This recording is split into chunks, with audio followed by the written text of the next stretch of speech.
Hello and welcome to another stream of Frenchman learns about the history of Japan. Last time, after 7 streams, we finally finished the Sengoku Jidai. I'm saying finally, but I loved it. It was so freaking interesting, so, finally, because it took 7 streams compared to many other era that took very little. And I guess, yeah, from now on, we are getting back to shorter videos, I guess, for most era, kind of. Today we're basically doing the Edo period, which is going to be a bit mixed in the way we do it. Obviously, thanks to the shogunate, we had like a full timeline, complete timeline of the Sengoku Jidai, and it was so interesting to have so much detail about everything, rather than like a quick overview. And yeah, I guess they started a series about the Edo period, but it is not finished. I think they still have like 100 years to go. So we're gonna watch all the episodes that are out, and then I found another channel that has 2 videos on the history of Edo period, and so we'll use that to complete, I guess the end of the period, even though it will be probably way more condensed than what the shogunate does. And I guess eventually I'll definitely finish with the shogunate when they have more videos about it. But I'm sure like the amount of research and everything takes a lot of time to do. But yeah, what do I know about the Edo period? I would say more than I did about the Sengoku Jidai. Like, I don't really know what happens too much in the government or the politics. I know it's like peace for 200 years for the most part, but at the same time, the shogunate slowly lose power. I know it's the time of Miyamoto Musashi, the Ronin, and the random like samurai duels and bandits and stuff like that. There's quite a few anime games that represent Edo period. Way of the Samurai, I think, does it. Yakuza Ishin is at the end of the Edo period, I believe. I mean, there's a lot of media that I'm not thinking top of my head, but definitely take place in the Edo period. Because, for a long time in my head, like, samurai time was, many, many hundreds of years, and I didn't really distinguish in my head between Edo and other parts. But, yeah, we're gonna learn about, I guess, more of the government and stuff. So yeah, should be interesting. And obviously after that, we have the Meiji Restoration, which I've got a good video about it. Where is it? I've got on my playlist here, yeah. I've got this video, and then by the same channel we're gonna finish today, Land of the Rising Sun. I guess we have a couple of videos for like the Taisho period, the Showa period, and the Heisei period, but they're very short videos, right? So they're gonna be like very big condensation, which is fine with me because I don't really plan soon to get too deep into like Japan around like the 30s and 40s, because I've already watched, before this channel and this series, I've already watched so many stuff about World War II and I know a lot about Japan at that time. So we'll keep that for later, yeah? So again, next time probably we'll do all this, basically catch up, and then after that we'll be ready to, now that we've done all of the era in chronological order, next we'll do many different streams about many different subjects. Some of them will be random stream. I've got a playlist with many videos, with many different topics of different era of Japan. So this will be like random history of Japan stream. And then I'll have some about like different things. For example, I still want to watch the samurai clan histories from the shogunate. Then we have history of the ninja. I've got this playlist with Japan art history. I've got this one about Yakuza stuff, this one about samurai stuff. So there's still like a lot of, there's probably still years of stream I can do with so much to learn about, Again, I just want to learn more about so many things about Japan to enhance my appreciation of all of the media from Japan I consume, right? By knowing history and cultural things. But yeah, we're here for the Edo period, so link for the playlist and all the videos today in the description. Link to my Discord if you want to follow me, my stream element, Patreon where you can support me, request reaction. But yeah, again, I really, as far as like the government and the shogunate during the Edo period, all I know is that the country is kind of closed. It's mostly at peace, but slowly the power of the shogunate kind of falls, leading to the whole stuff with, Shinsengumi, Sakamoto Ryoma, Meiji Restoration. I feel like I've seen that part represented in media quite a bit. But everything before that, I'm like not really sure. And also, yeah, like, last time we finished with the death of Ieyasu, right? I kind of want to know how the successor of Ieyasu do, at least right away, in the aftermath of the end of the Sengoku Jidai, So yeah, let's learn. Episode 1 of the Edo period.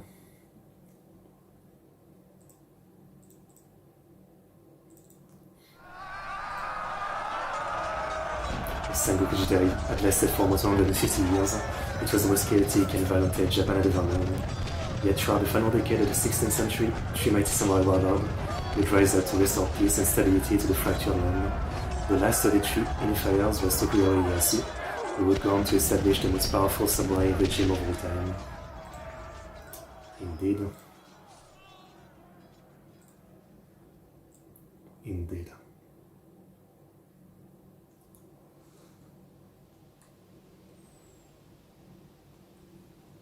Peaceful.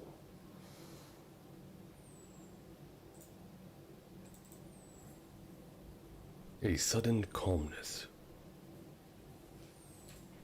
Shouts fade away into night.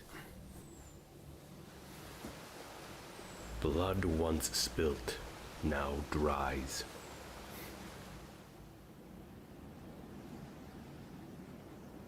Beautiful.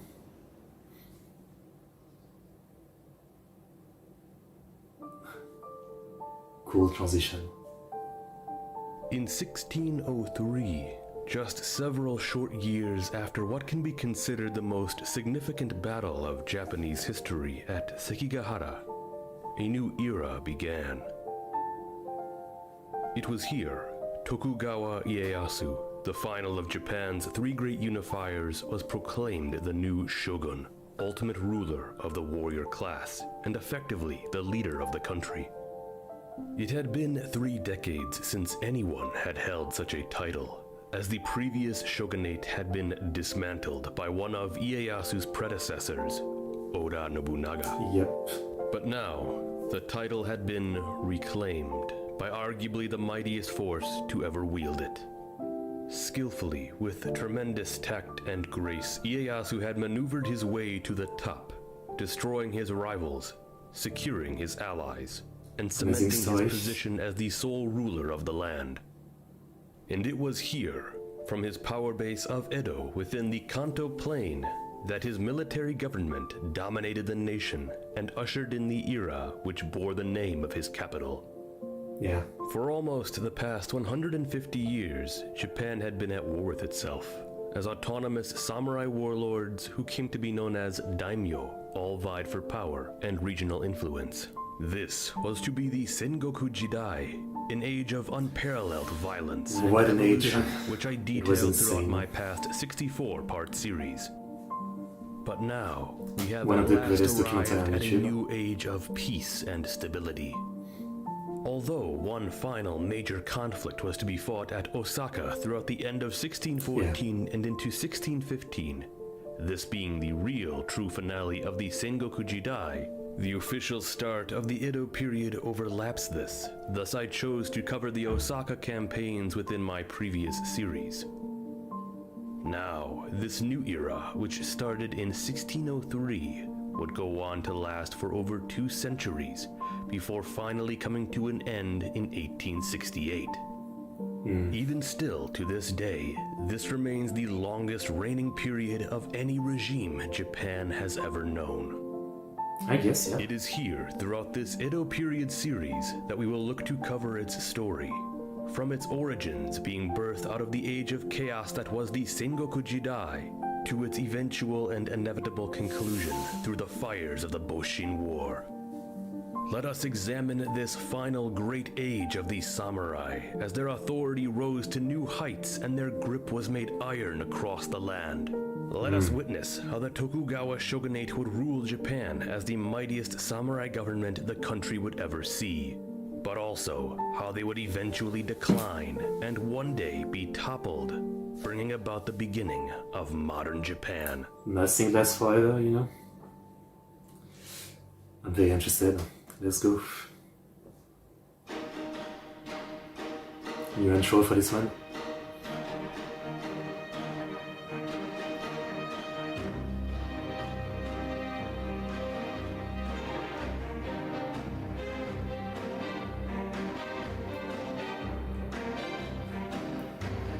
I love some of the old pictures.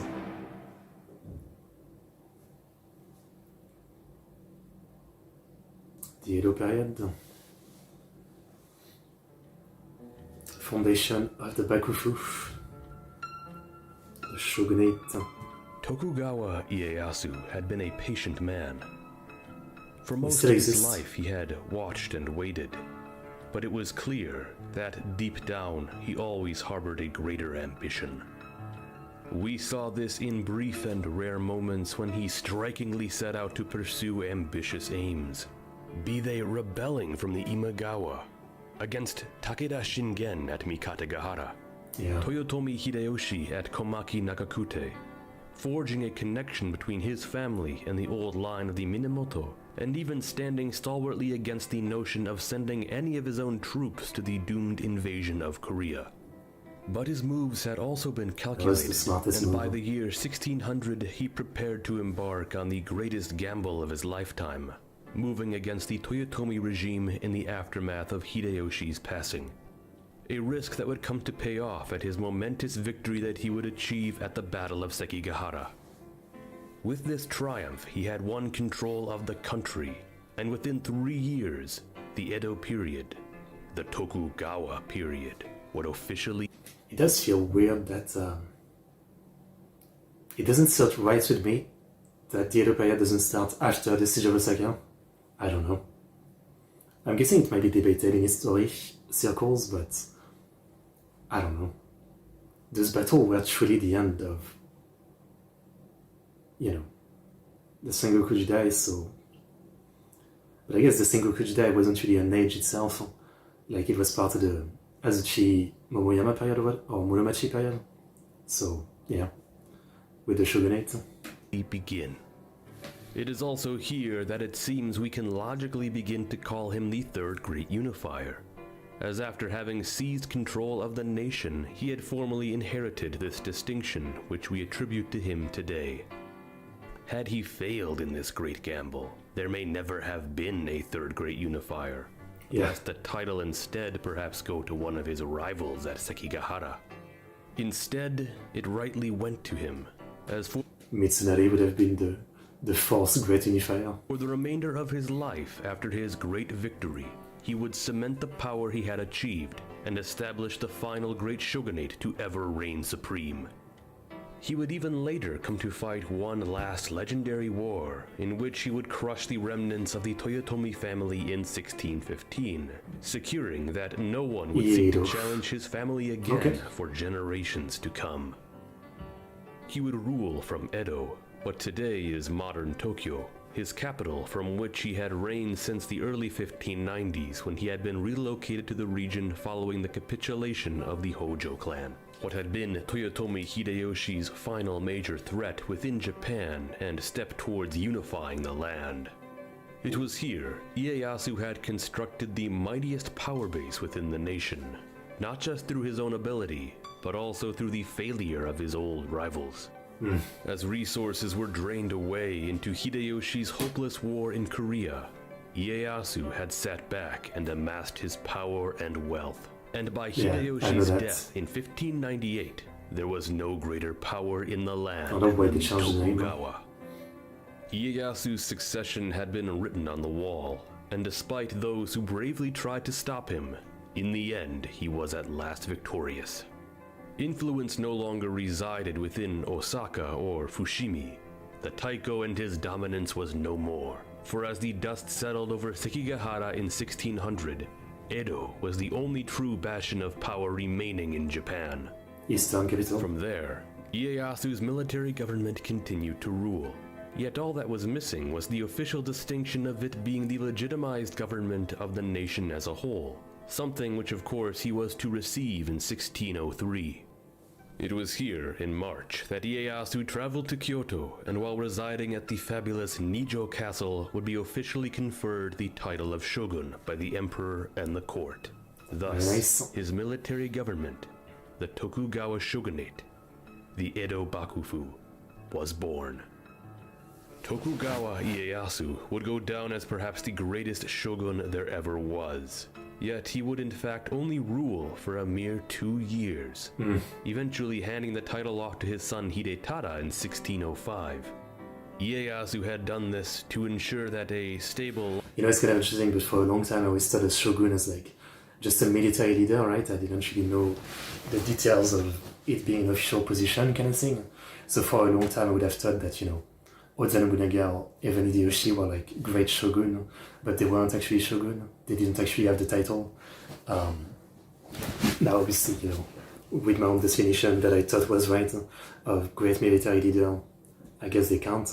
But yeah, it's kind of crazy to learn that neither of them were actually shogun. Line of succession was secure while also maintaining true rule over the nation while in retirement. But to compound upon this, Ieyasu was blessed with many sons, and thus he was able to establish additional houses of his family to branch off into their own positions. From this, 3 main houses of the Tokugawa were born. These were known as the Tokugawa Gosanke. These branches were the Mito branch, the Kishu branch, and the Owari branch. This also worked to ensure that if one line did not have a suitable son to become the next shogun, another son could be chosen from the other branches. However, not all of Ieyasu's children were allowed to maintain the Tokugawa name, and others were mostly to return to using the old Matsudaira name. Yeah, that's right. With this, he could see to the future of the nation. Didn't become shogun also because the previous Ashikaga shoguns were powerless puppets. Fair enough. In ways his predecessors could not. Indeed, there have even been several sayings that have arisen over the years regarding Ieyasu's rise to power and political takeover. One such example is that he would have waited patiently for a bird to sing, rather than killing it like Nobunaga or coursing it to sing like Hideyoshi. But in terms of his real ascension to ruler of the nation, a better analogy is that of Ieyasu eating the pie that both Nobunaga and Hideyoshi had baked. This was because Ieyasu had succeeded the prior two and cemented the work that they had begun, bringing the country into a new age of peace and stability, unifying Japan out of the chaos of a fractured era. And I know that we have covered Ieyasu's role much throughout the previous series on the Sengoku Jidai, but it is important to retread a bit of it here once more, so that we can examine the critical steps he took that truly birthed the Edo period, establishing the real foundation for what was to come.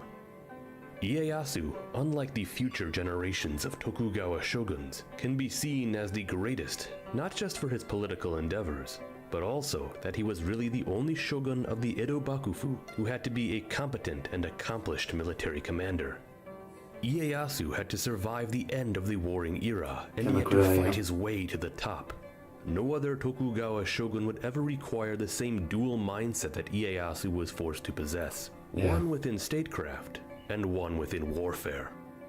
To add to this, though, he was also able to capitalize on the key fact that he was able to immediately gauge who his allies and enemies were in the culminating events of the Sekigahara conflict. Through this, he could reward those who had fought in his name, incentivizing their continued loyalty, while also punishing and restricting those who had opposed him. Throughout the country, as a tapestry of Fudai inner lords and Tozama outsider lords was woven, he was able to ensure that pillars of stability and security were established to maintain the new order. An order that Ieyasu had not only inherited from his predecessors, but was now free to perfect. But keeping others in line was only part of the effort. Another important element was ensuring that the Tokugawa family continued to grow more and more wealthy and prominent so that their power may remain absolute. We can see how over the first few generations of Tokugawa shoguns, their wealth, calculated through units of koku, which were volumes of rice produced, exploded exponentially and grew into millions, making their yield the greatest in all the land. One fear among many that Ieyasu must have endured was that of ensuring his family remained on top of the regime he established. He studied how in... And what we had seen last time, he did a lot of moves to try to ensure that, and yet I can only imagine that he probably died being unsure if there was enough. I mean, you know, he literally grew up in the edge of the Sengoku Jidai where like families and dynasties just fall and rise at the drop of an hat. So no matter how much preventive measure you take, once you're dead, you can't see if it actually worked out. It must be like probably his biggest fear dying. Shogunates passed that the ruling family's influence over the government had shifted throughout the years, how the Kamakura shogunate fell away from the original lineage of Minamoto no Yoritomo and instead came to be dominated by the Hojo regency. And later, of course, how the Ashikaga would come to be dominated by several major powers throughout the years, but in particular, the Hosokawa. Ieyasu wanted to ensure that this fate would never befall his family, so part of his initial efforts were to set in place laws that continued to weaken all the other daimyo and their domains, while the Tokugawa remained mighty above all else. In 1611, just 8 years after the founding of the Tokugawa shogunate, a new calm had finally settled over the nation, and many came to adjust into this new period of relative Just before peace. Osaka. It is here Ieyasu would begin to organize the Buke Shohato, the code upon warrior households. These laws would finally come into full effect when they were issued in 1615, but would go on to be further revised throughout the years. Okay. As we can see, the laws written within it set the real foundations for how the shogunate would come to formally dominate all the samurai beneath them. It mandated that daimyo spend large portions of the year residing in Edo, that's away right. from their domains.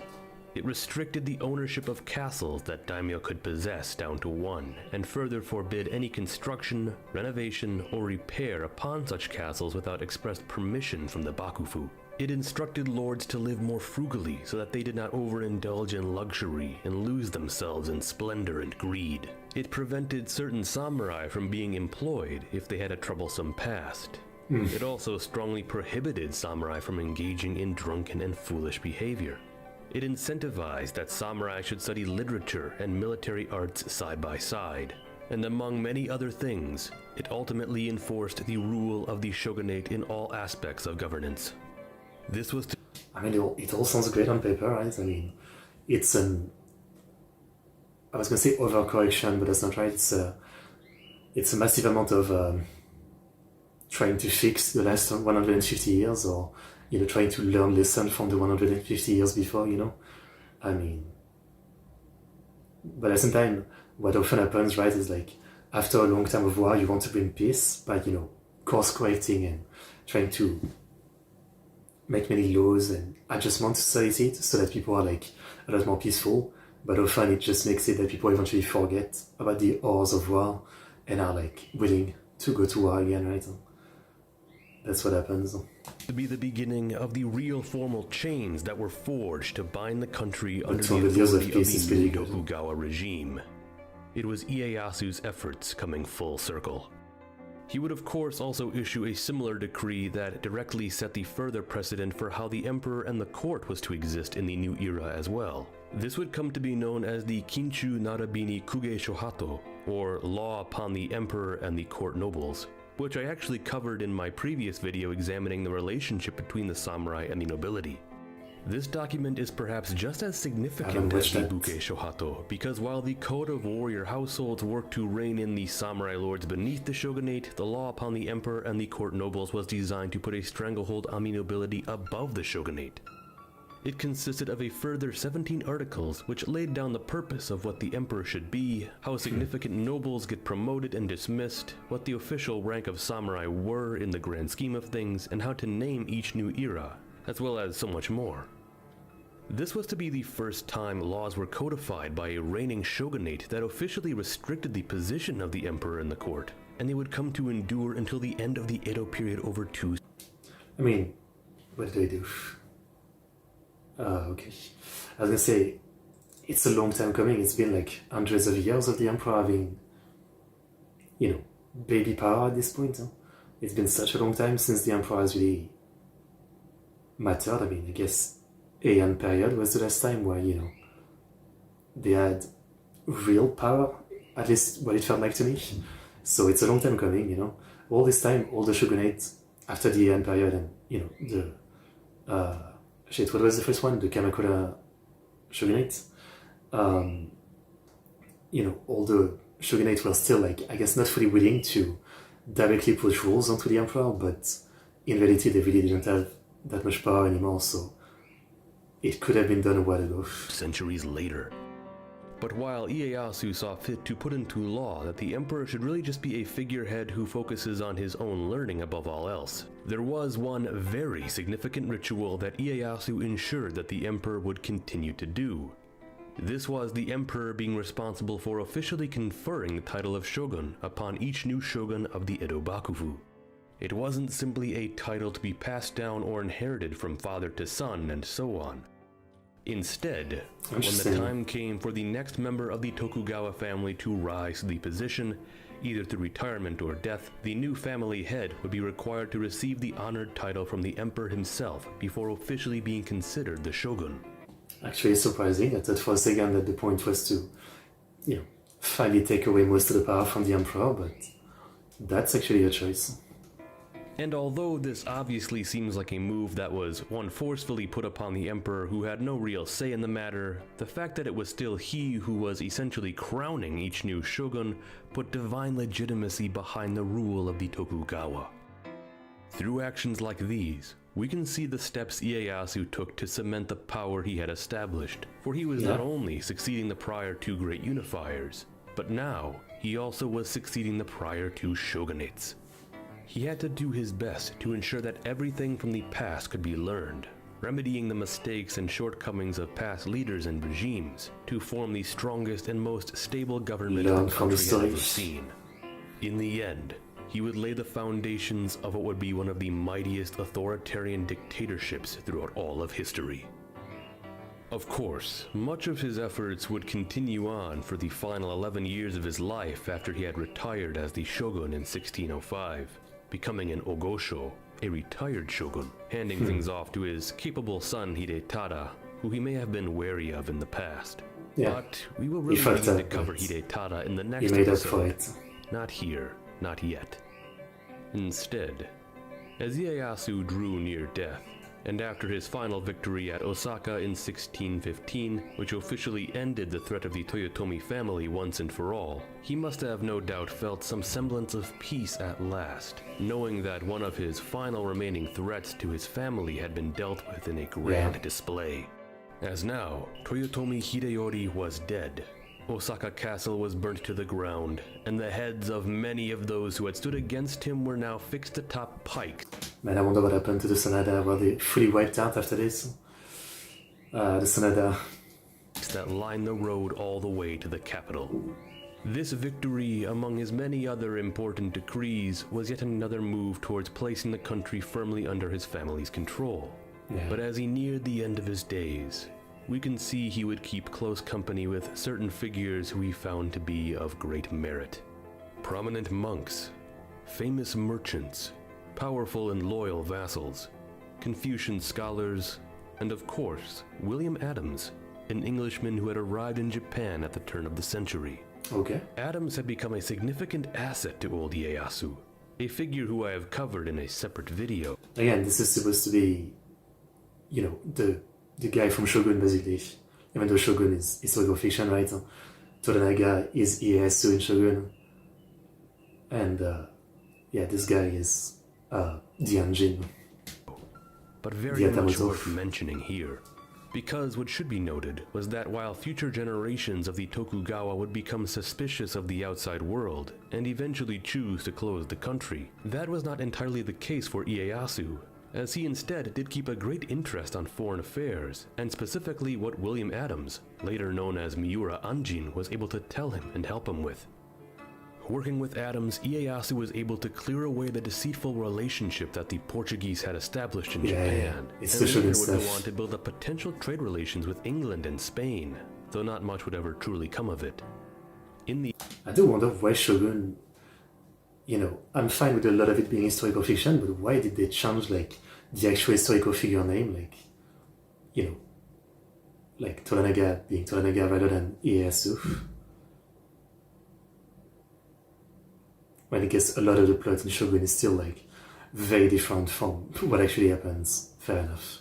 In the end, Dutch trade would remain the greatest source of European goods entering Japan, as they would flow into the port of Dejima in Nagasaki. It is of course important to remember though that while Ieyasu was still interested in the prospect of foreign trade, he was still suspicious of Christianity and did what he could to downplay its potential spread in Japan, just as Hideyoshi had done before him. Sadly, these efforts which can... Yeah, I mean, it's historical fiction. I mean, it still gets a lot of like elements that actually happened, but mixed with a lot that didn't. I mean, I like historical fiction, but yeah, you know, it is kind of hard to, like, if you don't know the actual story, it's kind of hard to sparse the actual story. Definitely. There's no tell sometimes. Or Ghost of Tsushima is not accurate, sure. But it's great anyway. Like, it's not accurate to the actual story, but it's still like,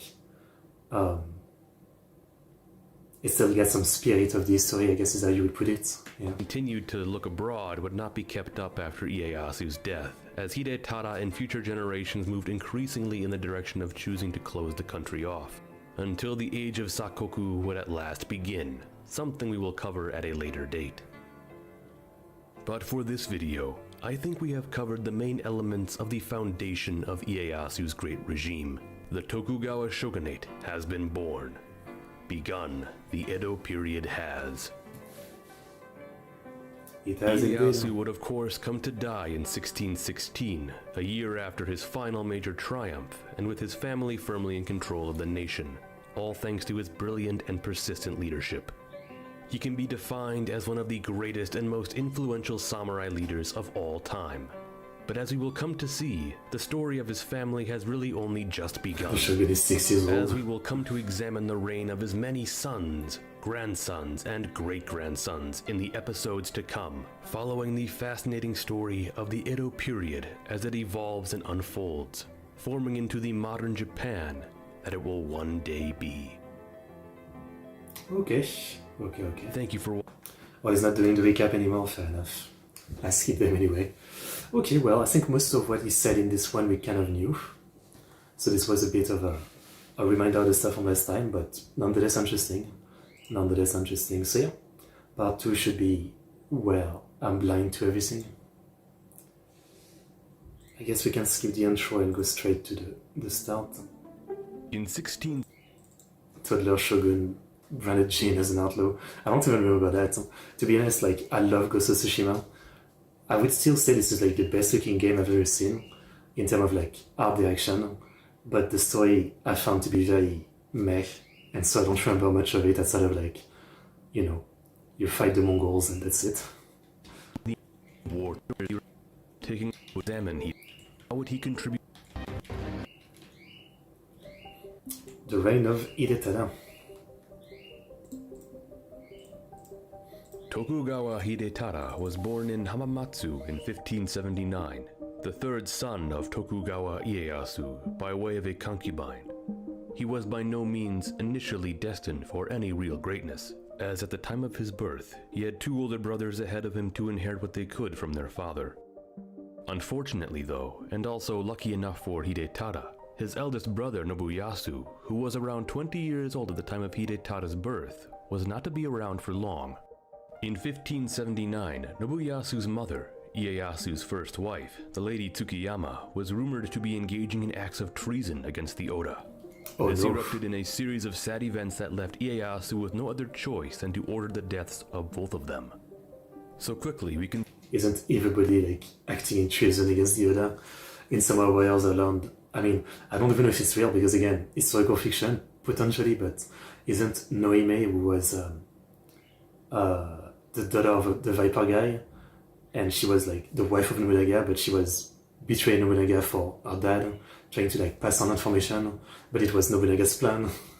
It's such a mess. See how Hidetada moved up to being second in line, and it would only take another several years before he was the frontrunner.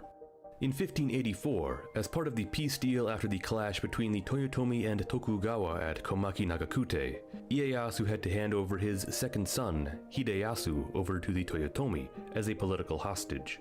Eventually, he would be transferred to the Yuki family, whom he would come to succeed.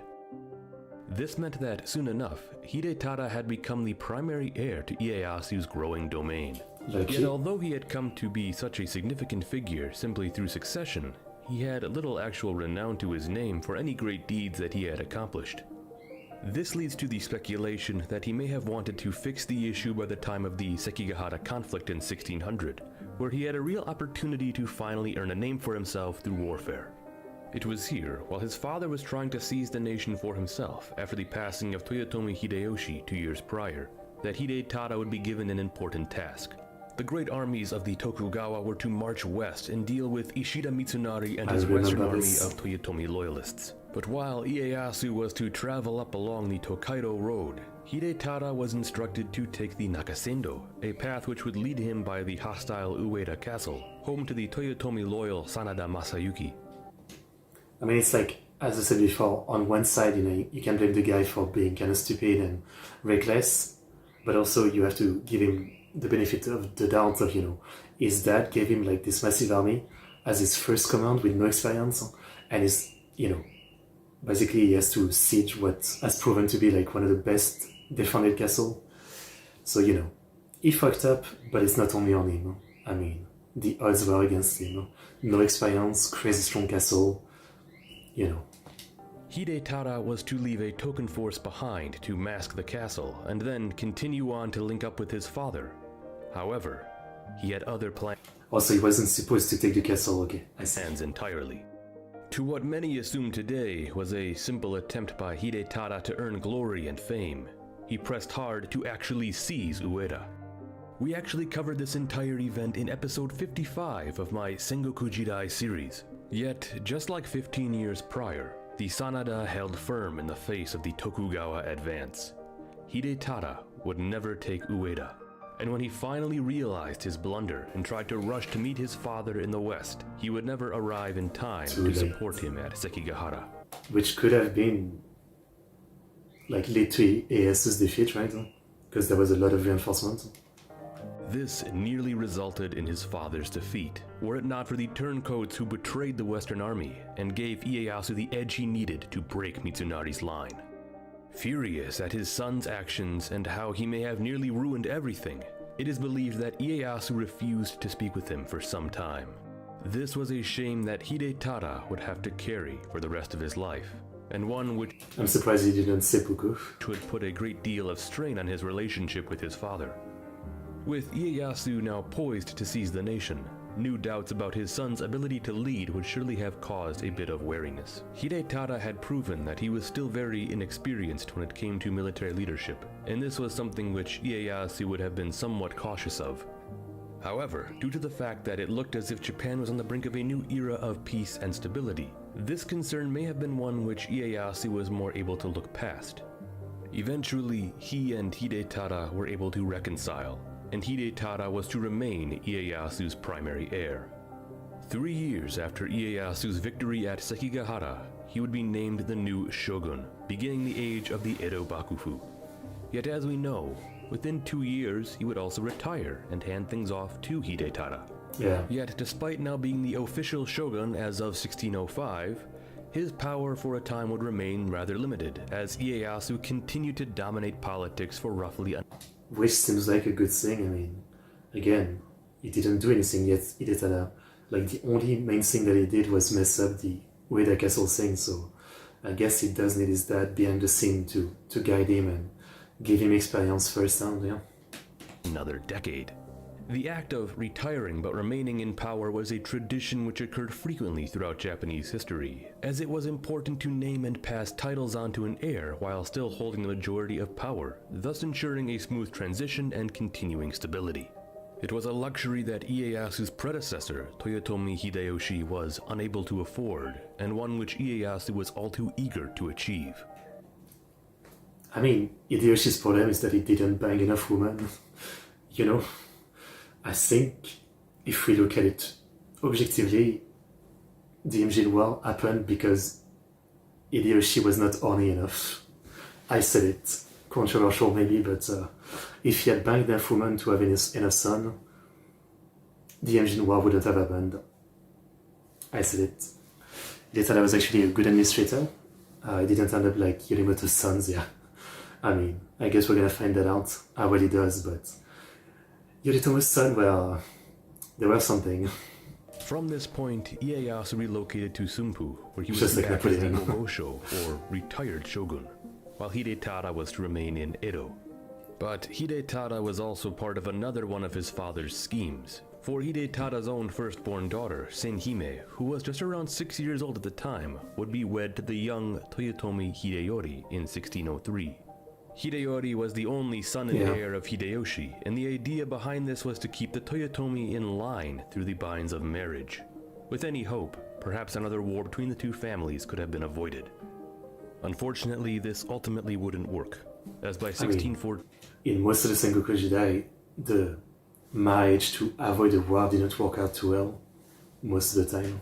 The Tokugawa finally sought to eradicate the Toyotomi after a falling out between Ieyasu and Hideyori. This would all lead to the Great Siege of Osaka, which would finally wipe the Toyotomi out of existence and firmly secure Tokugawa rule over the land. This was also to be a new opportunity for Hidetada to prove himself as a military commander, which one can say he sort of did, as he orchestrated the campaign effectively enough and worked under the command of his father in a cohesive manner to ensure total victory by the summer of 1615. Ieyasu would come to die just 1 year after the end of the siege, which at long last left Hidetada firmly in control of the entire nation. But to say that things would be smooth sailing and that he could essentially put governance over Japan on autopilot would be entirely incorrect.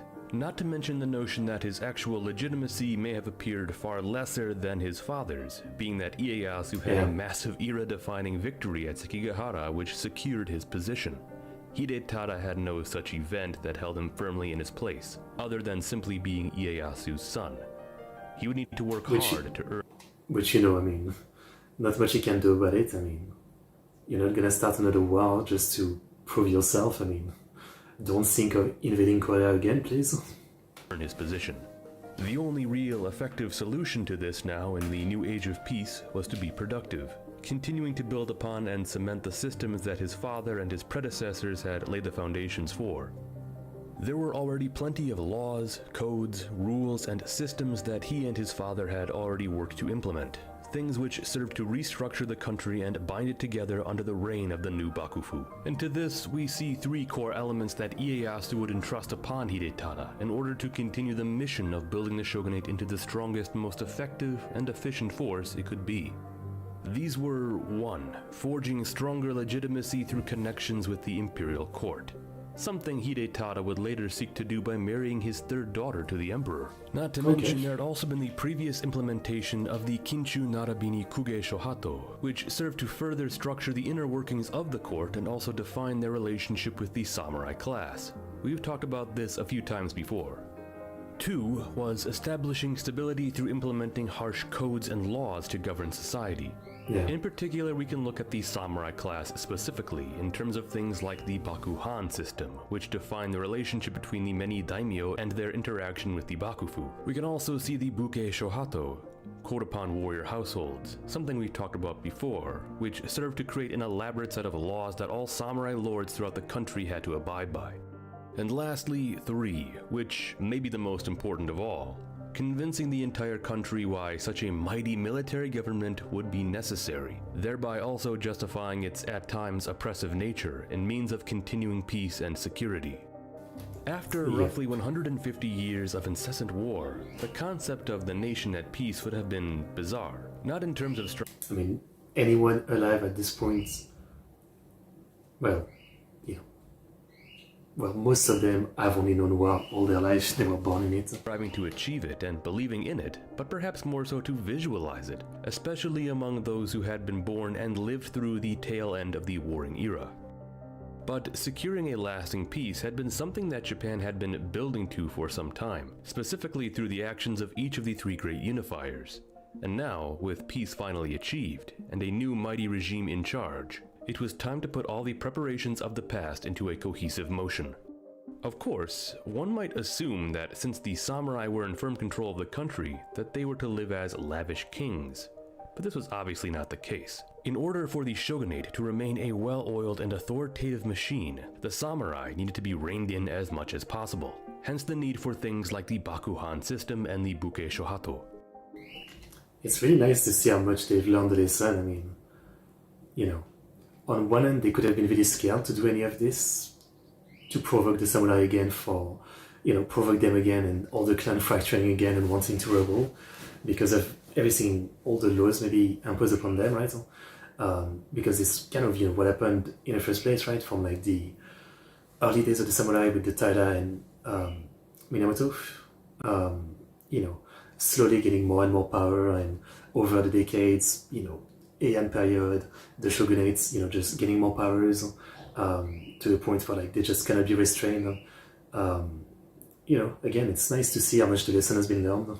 And once Hidetada came to power, we can quickly see the oppression of the shogunate come out in full force. Not against someone who could be viewed as actually more rebellious, like Toyotomi Hideyori, but instead upon a figure who really did not appear to have done anything bad at all. This is where we will need to examine a famous incident which would occur in 1619. One which would truly put on full display the extent of harshness this new shogunate would be capable of. Okay. One of the new laws put in place by the Buke Shohato was aimed at restricting construction projects on remaining castles, and it was here that all lords had to receive authorization from the shogunate before conducting any maintenance, repairs, or new additions to castles. And the punishment... It sounds like a lot, but I get the point, right? I mean, if you break that, it's almost like all those laws are less laws for like the sake of having too many laws, and they're more like, it's an open invitation to, like, if you break it, you're against the government and you need to be eliminated kind of thing. Like, it's a very obvious kind of thing to test people, I guess. For not getting such authorization, as we will see, was incredibly severe. Thus was the case in 1619, with none other than the famous daimyo Fukushima Masanori. Masanori was a veteran of the Sengoku Jidai and had fought in a multitude of legendary battles and campaigns. He had even been selected to lead the Tokugawa vanguard at Sekigahara, after which he was awarded with Hiroshima Castle from the defeated Mori clan. However, in 1619, flooding had damaged a portion of the castle, causing Masanori to begin efforts to repair sections which needed attention. But you need to ask Daddy for permission. Now, apparently, he actually had requested authorization from the shogunate before doing so, but after 2 months of not hearing anything about his petition, he decided he could not wait any longer and set to work repairing a section that had been leaking water. Once the shogunate had learned of this, a bitter back and forth began, with the shogunate ordering Masanori to remove all repaired elements of the castle. Yet even after, that was found to be insufficient, and they would at last strip Masanori of his 500,000 koku valued domain. He would instead be transferred to a much smaller... Yeah, I mean, doesn't seem fair, but it's a strong example kind of thing, right? I'm sure it's gonna be efficient with other lords. ...domain in the east. What is interesting to note here is that parts of this event are depicted in flashbacks within the film Harakiri, as the main character Tsugumo... Oh, I have seen this movie. That's a great movie. I see. Hanshiro was actually a Fukushima samurai who lost his position and became a ronin due to the injustice placed upon his lord Masanori for the repair of the castle. But for I did not remember that. Like, the main thing I remember about this movie, which I only watched last year, but I watched so much stuff, it's kind of about the stupidity of, seppuku and a lot of the samurai culture, basically.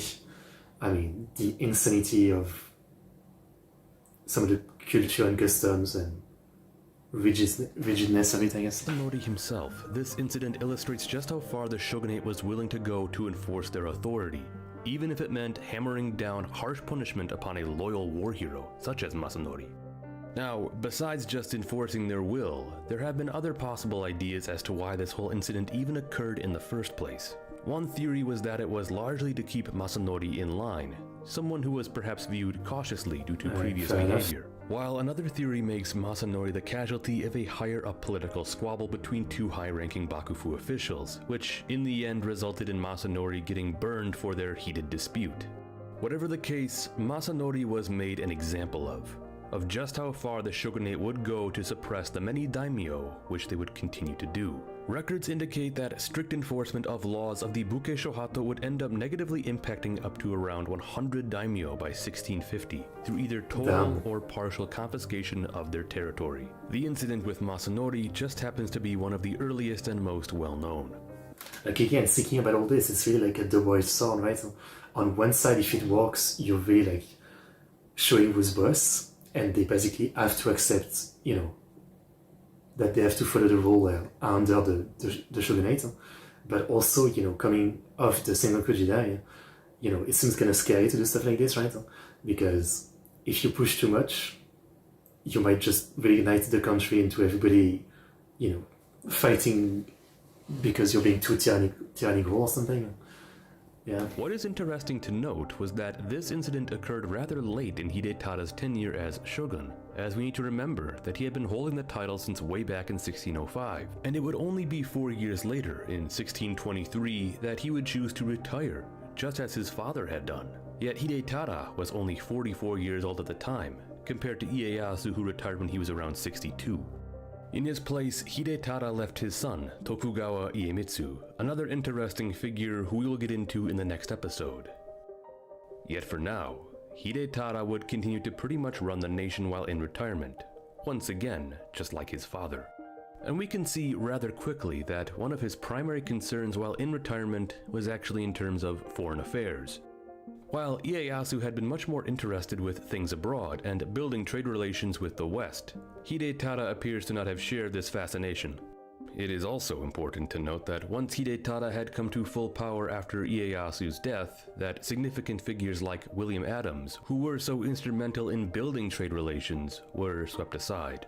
Hidetada had his own council of advisors, his own figures to help guide the nation, not all the same men that his father had worked with, so that when he finally came to full power, the regime change also meant moving beyond figures like Adams. And this is also significant because it is with Hidetada that we can start to see the groundwork being laid for Japan's eventual full closure to much of the outside world. I thought it would already One happen. element of this which had been a pressing concern for some time had been regarding the introduction and spread of Christianity, which had previously had harmful effects in Japan. But on the other hand, efforts to build stronger trade relations with the West had also become increasingly stagnant and frustrating. It also did not help that several of the countries that Japan wanted to build trade with were also at each other's throats. Such was the case in particular for Spain, that continually held back from trading with Japan unless Japan not only kicked out any Dutch and English, but were also open to allowing more Catholic missionaries in. These were all things that obviously Japan was unwilling to do. Not to mention that it appears much of Hidetada's efforts in retirement are said to have revolved heavily around the persecution of Christians in Japan. The situation between Japan and the West had already become somewhat murky by this point, as even back in 1616 Hidetada had begun to restrict Western trade ships, specifically those coming into major ports at Nagasaki and Hirado. Early efforts like these would continue to build into the wider policy of Sakoku, which would in time be achieved through many edicts which worked to close Japan off to much of the outside world. We will come to explore more of this in the episodes to come. Which is crazy when you think about it. I mean, most of the world, even when they don't really agree with religion and other countries, they still will trade because, trade was a big part of the system of the world and countries. But at some point, Japan just reached the conclusion of, let's just close the country. And I'm sure there was like a very tiny amount of trade, but, it's kind of crazy overall.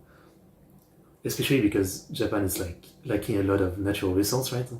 Which is one of the reasons / excuse for, the endless conquest of World War II.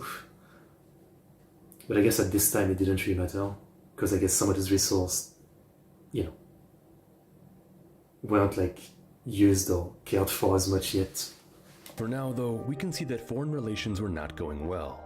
Although Japan was allowing Chinese trade to continue in what appears to be a rather uninterrupted capacity, things would continue to deteriorate for much of the Western trade. Eventually, seeing no real incentive to continue operations, England would close their trading office in Japan in 1623, in the same year that Hidetada retired. And it would only be 1 year later that Japan would officially break off relations with Spain. Through all of this though, Dutch trade would continue on, largely through Dejima in Nagasaki. Hidetada would eventually come to pass away peacefully in 1632, as one of the last samurai lords to have seen warfare throughout the end of the Sengoku period, I guess so. leaving his son, Shogun Iemitsu, behind. He would entrust him with... Okay, well, Hidetada,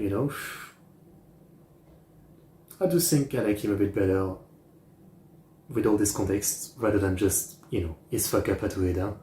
He still definitely doesn't feel that standout, right? But not bad. Continuing the work that both Ieyasu and Hidetada had started in perfecting the systems of the shogunate. In the end, the story of Tokugawa Hidetada is an interesting one. A figure who was not born destined to rule, but would eventually find himself in that very spot. Someone who eagerly tried and failed to prove himself in warfare, but would later shine as a competent administrator, working alongside his father to build the early pillars of the Tokugawa shogunate.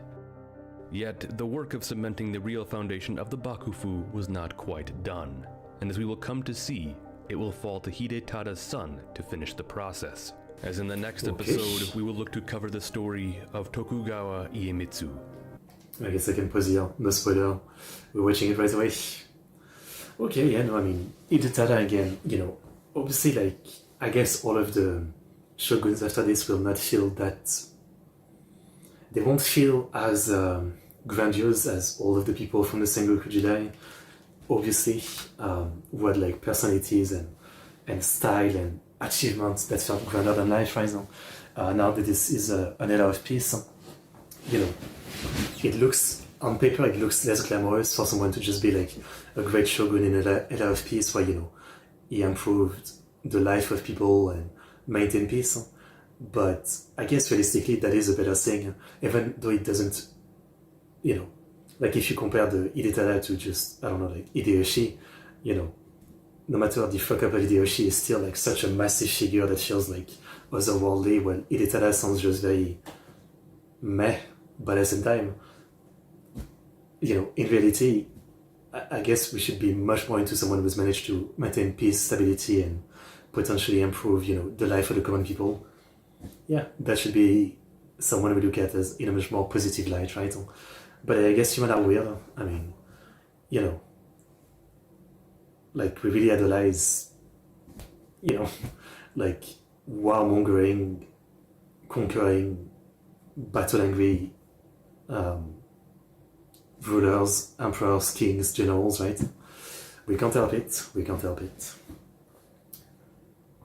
It's the weird thing of the human duality in many ways. I mean, humans are basically full of cognitive dissonance about so many things, me included. So yeah, on one side it's I'm peace is great, people shouldn't kill each other, and on the other side I absolutely love the history of war and warfare and conflict.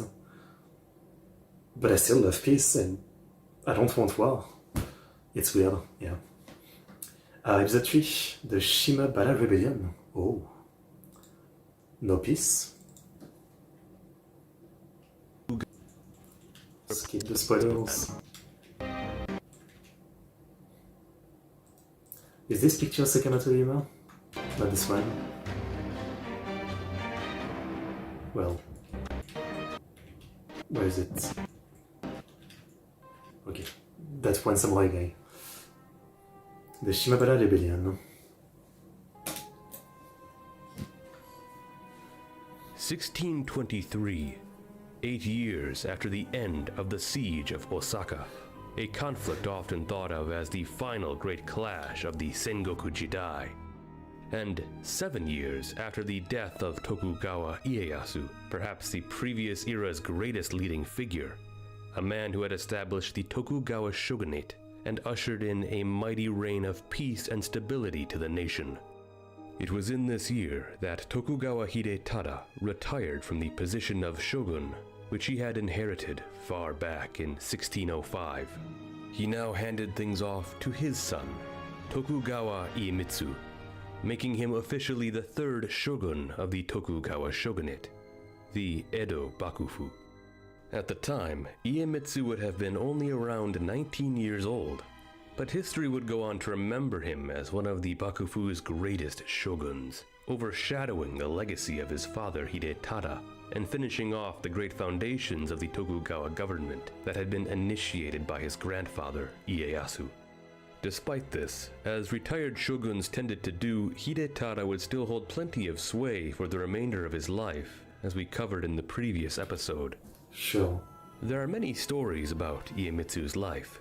tales that paint a rather bizarre picture of the man who would be the third Tokugawa shogun. He is believed to have enjoyed moments of solitude, often wandering about all on his own, taking every opportunity he could to show off his luxurious lifestyle and find clothing to other lords. He even delighted in ordering others around to his amusement. And although he had a rather estranged wife and a number of concubines throughout his life, to which he had many children, he also appears to have had a number of homosexual relationships. These details of a lavish life of splendor awarded to him by his birth status don't necessarily inspire the image of a competent and heroic leader of the shogunate, nothing like that of his grandfather Ieyasu, whom he admired greatly. Yet see what happens, peace, and people get gay right away. Damn, that's why we need war, so no one gets gay. Damn it. Regardless of how his personal behavior throughout his life seems to appear, his role as a statesman spoke for itself.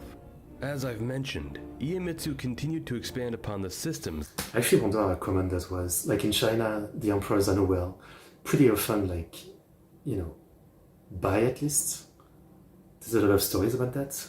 But in Japan, I wonder, like, how common or uncommon that was. Yeah, good question. That both his father and grandfather had been working at to build up the power of the Bakufu. It was his mission to take up the torch handed to him, and to do his duty to his family and to the nation. From this, he would execute a number of laws and reforms that can be viewed as completing the steps towards establishing a regime to stand the test of time. Initially, his first few moves were just ones aimed at strengthening his own position.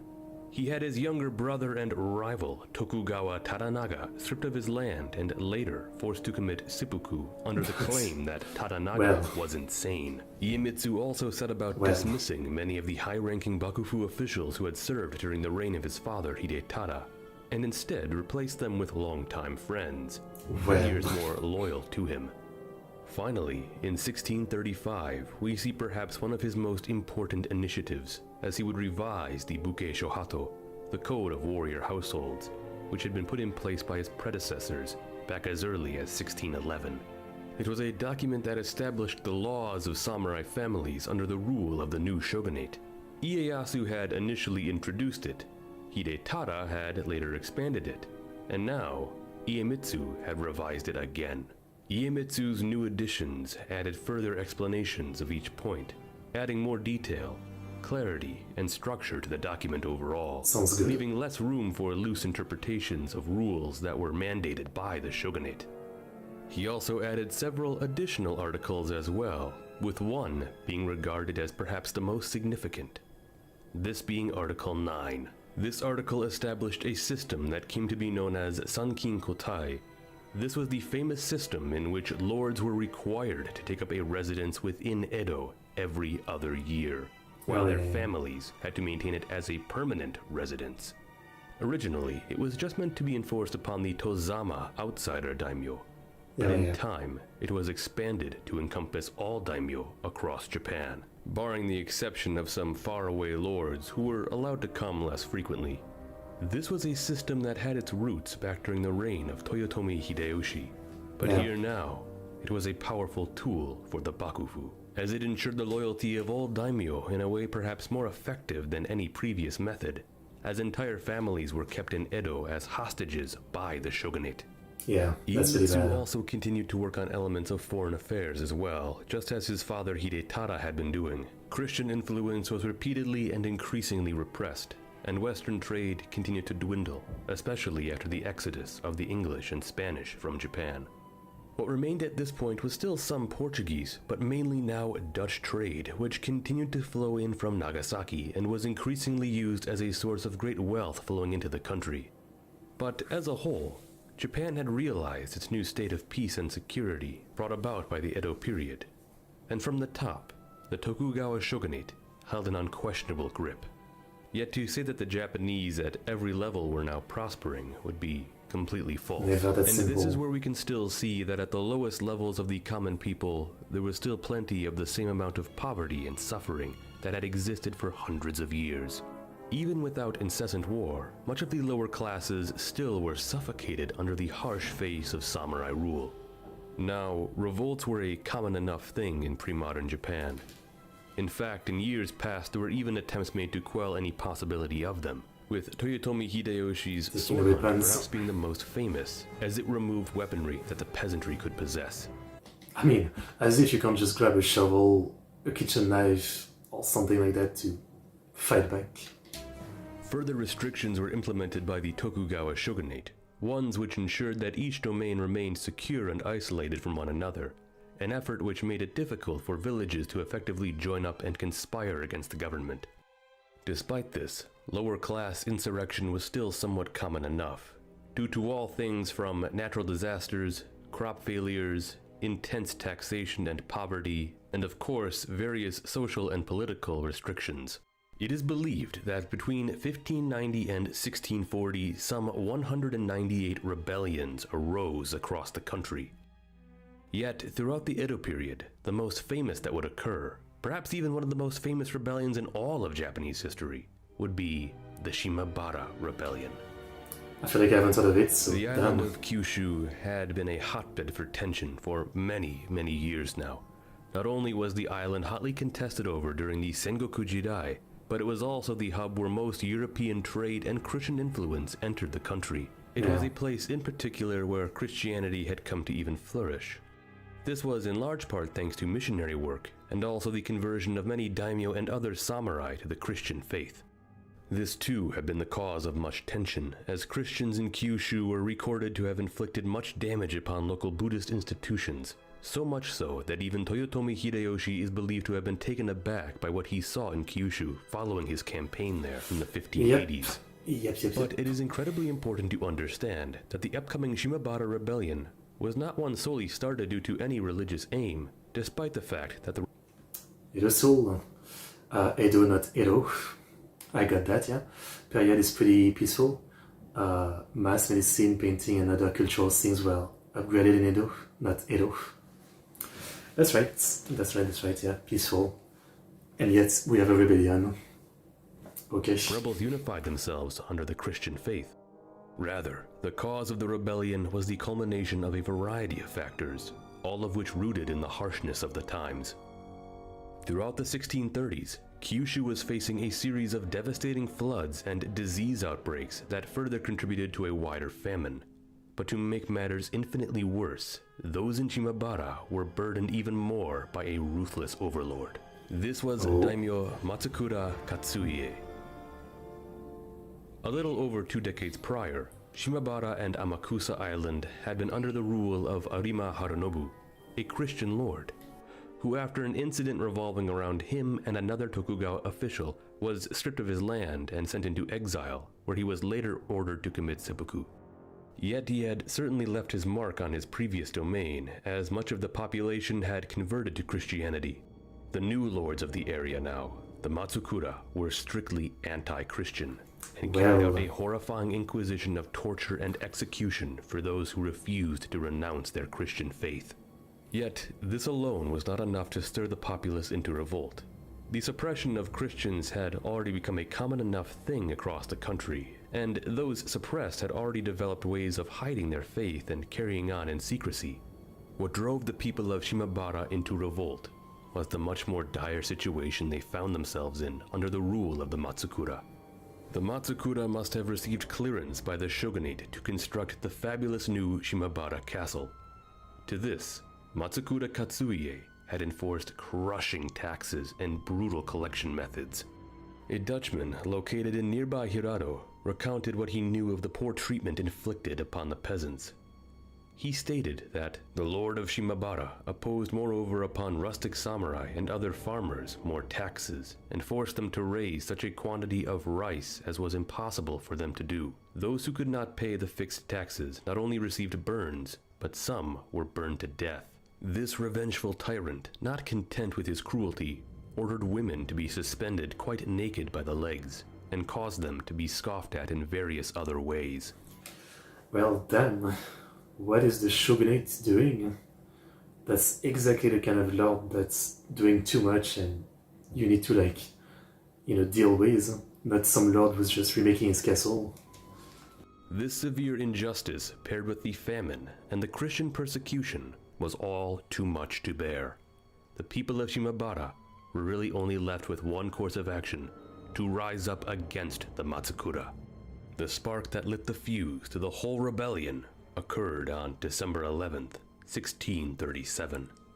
It was here that after a daughter of a villager in southern Shimabara was atrociously tortured by Matsukura officials, that the populace was riled up into violence. Let's go. They took their rage to the office of the local magistrate, who they apprehended and killed.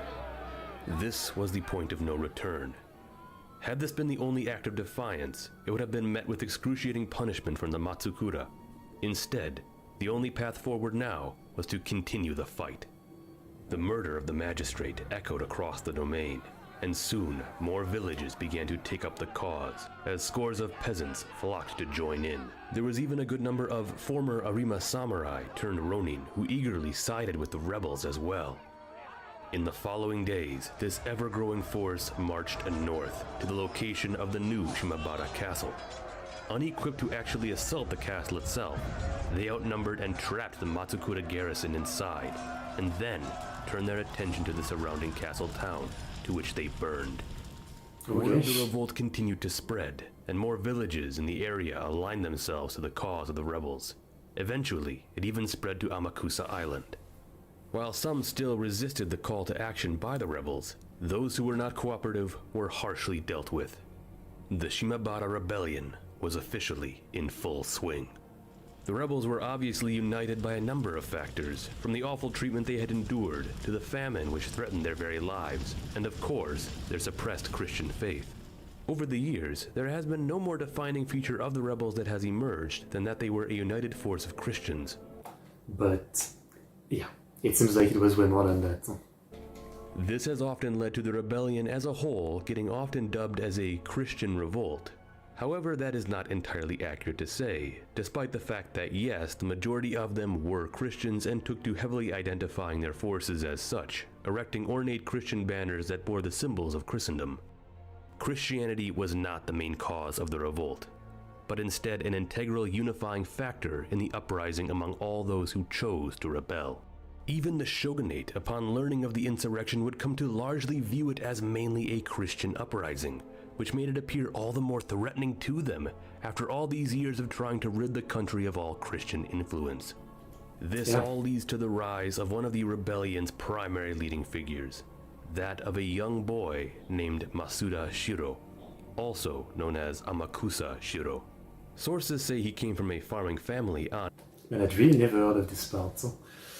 Like one of the rare parts, you know, like in most of what we learned so far about Japanese story, I knew a tiny bit, but this part, yeah, no context. Amakusa Island, but that he may have also been descended from former retainers of the famous Christian daimyo Konishi Yukinaga. He was only around the age of 16 at the start of the rebellion, but he quickly made a significant name for himself, declaring that he was the second coming of Jesus Christ. Well, I would say you're probably like the 10,000th coming of Jesus Christ, considering like how many people before you have probably said that. You know, get in line. You're definitely not the second one. You're probably like the 10,000th one. Claim would catapult him into being seen as the rebellion's most paramount spiritual leader, and overall, the greatest symbol of the rebel cause. Through Shiro, the rebels were given a greater purpose than just rising up against their tyrannical overlords. Through Shiro, they were given a new sense of salvation, that their fight was a holy one, and that even in death, they would find their way to heaven alongside him. With the revolt now in full swing, the rebels, knowing that there would soon be a response by the shogunate, had to plan their next actions carefully. By this point, estimates of how large the rebellion had grown varies wildly, with some estimates going as high as 50,000, and others as low as 25,000. Being that the number on the lower end is considered to be the more realistic number, that is what we will go with. A force primarily composed of men, women, and children, with perhaps only 12,000 men considered to have been fit for combat. There was also a small portion of former Arima samurai I had mentioned as well, and it is imperative to note just how vital the role of these samurai were, as through their leadership, the rebels were able to gain a tactical advantage from experienced veterans. This is what turned the rebellion from simply an unruly mob into an actual legitimate force to contend with. Makes sense. As for their best course of action, the only logical thing to do was to fall back to a defensible position where they could hold out. Fighting a field battle against samurai armies was out of the question, and resorting to guerrilla warfare would have only been more ideal if there was not already an excellent place for them to establish themselves. You see, fortunately for the rebels, they had by far one of the greatest defensive locations they could have ever dreamed for, the now vacant Hara Castle. Hara Castle had previously been the power base of the Arima clan when they were in control of Shimabara. And although the Matsukura had moved their own power base over to the new Shimabara Castle, Hara still had a stockpile of weapons and supplies that had yet to be relocated. This meant that when the rebels moved into Hara, they acquired what is estimated to be around 100 bows, 500 swords, 300 pikes, and perhaps as many as 1,400 matchlock firearms. The castle also Crazy, there's more like guns than sword or had pikes. some stores of food and a well which provided an endless source of fresh drinking water. There was also a small supply of wood for fire and trees which could be cut for further need. But sufficient stockpiles of supplies and arms were not the only thing that made Hara so ideal. The castle itself was also perfectly positioned, with most of its walls rising up from cliffs that overlooked the surrounding sea. The only exposed portion for any assault to come would be along its northern wall, a place which the rebels could concentrate all of their firepower. And what's more to this is that the rebels also set about restoring and fortifying other portions of the castle as well, further improving its capabilities. So as we can see, the rebels had a number of fantastic factors working in their favor. They had a threatening and sizable force, capable samurai leadership. I mean, it still feels like nothing if the shogunate itself decides to intervene, right? Supplies and equipment, and a truly daunting, defensible position. The task of dislodging them was going to be excruciating indeed. By mid to late December, neighboring cities and provinces had become aware of the rebellion, and soon word had reached the Bakufu itself. To this, Matsukura Katsuie, who was currently spending his state-ordered time in Edo, was commanded to return home to Shimabara to quell the uprising. However, he was not going to be forced or punished to undertake this task alone. Realizing the severity of the situation, surrounding domains would also be called upon to lend their support in putting down the revolt. News of the rebellion must have taken Shogun Iemitsu by surprise. For the past 14 years, he had spent a large portion of his efforts working to expand stability and shogunal control over the nation. His recent reforms to the Buke Shohato and military parades he had taken to showcase the might of the shogunate were done to instill a sense of security across Japan. Yet in order for a revolt of this scale and severity to have erupted, there had to have been a series of reasons that only the local lord could have been responsible for. Famine and disease were a common enough thing in pre-modern Japan, as well as the repression of Christianity. But as we saw, it was the further harsh treatment by the Matsukura that had truly caused things to boil over into the state they were now. It was entirely their fault that the Shimabara rebellion had broken out. However, although it was Matsukura Katsuie's domain and that he was making his hasty return back to it, he was not chosen as the one to lead the entire operation to bring down the rebels. Instead, the overall leader of the operation was to be Itakura Shigemasa, a well-known and trusted figure based on his past experience. He was a veteran of the siege of Osaka and had worked closely with Tokugawa Ieyasu. It was...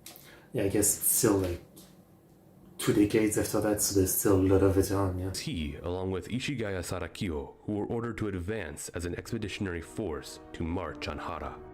To aid them, local daimyo of Hizen were ordered to mobilize their forces to aid in the assault. All in all, it would take until around mid-January for the shogunal forces to fully amass upon the Shimabara Peninsula.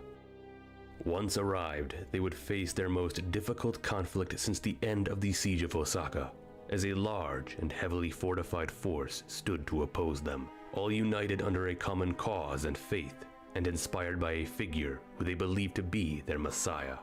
Still, there is obviously no way that the rebels of Shimabara would be able to hold out successfully against a prolonged siege or assault of Hara. Yet they prepared to fight and die to the last man regardless. And with the shogunate closing in, thousands on both sides were set to perish.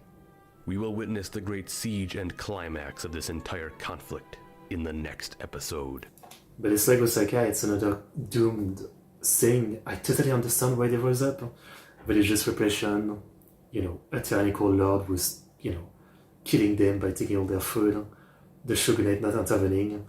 I understand, and yet it's like, they're just gonna die. There's literally nothing they can do. They have no hope of winning. Yeah, it's really fucked up.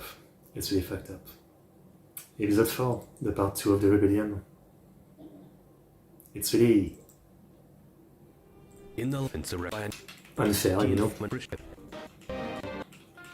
In January of 1638, the largest armed conflict in Japan since 1615 was set to begin. Roughly 25,000 rebels rising up against the cruelty of their ruthless samurai overlord and united by a common Christian faith had burned the castle town surrounding Shimabara Castle and withdrew to the highly defensible Hara Castle, where further stockpiles of supplies and arms had bolstered them. The Bakufu, under Shogun Tokugawa Iemitsu, must have been taken aback by such a development, as his previous efforts had been ones aimed at clamping down at any prospect of insurrection. But besides this, the mere fact that the rebels were largely united by their Christian faith was also a dire concern. The shogunate seems to have fully come to view this threat as primarily a Christian revolt, and yet another reason why Western influence and religion needed to be driven out of the country for good. The rebels were coming to be led by a figure known as Masuda Shiro. The young Shiro had not been involved in the initial stages of the revolt, but after joining the cause, quickly had become one of its major leading figures, claiming that he himself was the second coming of Christ. The shogunate knew they had to end this threat quickly, lest more suppressed Christians rise up across Kyushu.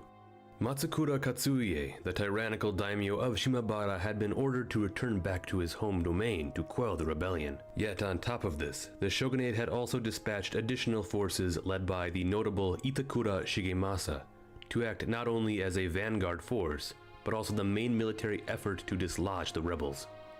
By January, the Bakufu army had reached Hara.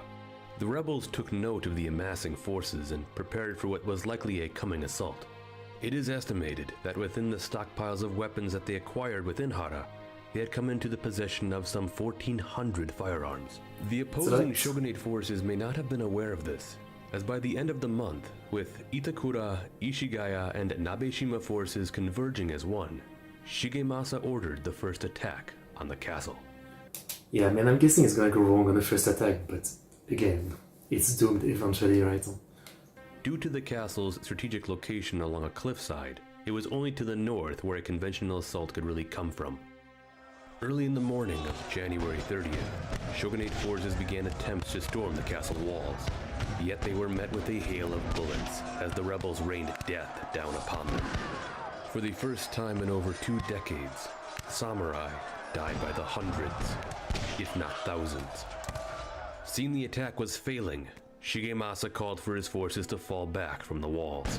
This then led to a period in which both the shogunate and rebels just resorted to exchanging gunfire for a time, perhaps driven by the prospect of forcing the rebels to expend their stockpiles of gunpowder and ammunition. Eventually, into February, the shogunate armies received further reinforcements as the Tachibana and Arima moved in to join the siege. Of course, as we know from the previous episode, the Arima had been the previous owners of Shimabara Domain and Hara Castle. In fact, many of the Ronin who had joined up with the rebel cause had been formerly of the Arima clan. Thus, seeing their old masters on the other side of the field must have been a bitter experience. With the shogunate forces refreshed, they would soon launch a second full assault on the castle.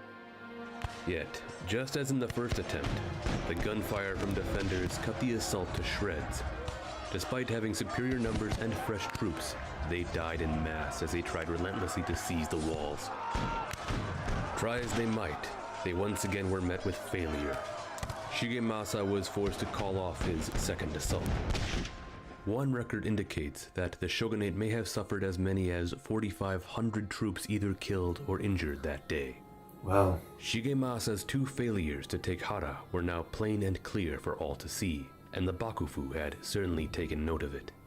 Because of this, they would dispatch Matsudaira Nobutsuna, a Roju or senior Bakufu elder, to take things over from Family, I Shigemasa. guess. Upon learning that he was being replaced for his failures, Itakura Shigemasa became embarrassed and enraged. Thus, on February 14th, before Matsudaira Nobutsuna had arrived to relieve him, Shigemasa would launch one final desperate assault on Hara in attempts to save face. It was a brutal and bloody affair like both previous attempts. The Bakufu forces were once again riddled with gunfire as they charged the walls. Being shot to pieces, their numbers began to dwindle. Soon, the Arima contingent broke and retreated after suffering heavy losses. Seeing no other choice, Shigemasa himself, at 50 years old, rushed forth leading his men in a final heroic attempt to break through. Yet he too would finally be struck by a bullet and was killed on the spot. With his death, his remaining forces withdrew. Records say that his final assault may have had somewhere around 3,000 casualties, both wounded and killed. Thus, after 3 assaults and in just 20 days' time, the number of shogunate casualties... I don't even understand why they're so stubborn about assaulting. You know, it's not like they're expecting much threat anywhere else. I mean, just siege, you know what I mean? Like, they always do those kind of useless assaults, and in this situation it really seems stupid. Like, in the middle of the Sengoku Jidai, I understand that sometimes, like, time is of the essence, and, you know, a long siege is not actually a benefit. But here, you know, just siege. You don't need to waste all those lives attacking. was already reaching up to perhaps 10,000. So far, with no progress in dislodging the rebels. Roughly 3 days later, after Shigemasa's third and final assault, the new shogunate field commander, Matsudaira Nobutsuna, would arrive on the scene. With the size of the shogunate armies now climbing up to perhaps as high as 150,000, the situation was hopeless for the defenders, despite their so far success at keeping the Bakufu forces at bay. In fact, it's quite clear that there never was really any chance for the rebels to have survived. And it might be safe to argue that they knew this too. They chose to seal themselves within Hara, knowing full well that a response from the shogunate would be coming to quell the insurrection. They certainly must have understood what their ultimate fate would be. Yet they likely chose this path under the intention to all be martyred themselves, to die fighting for what they believed, and to go on into eternal glory in the arms of God. Perhaps the farthest dream of survival they would ever have had was that other Christian foreigners would arrive to save them from their distress, or at the very least, that their valiant efforts would stir more Christians across the country into revolt. But is there really that many?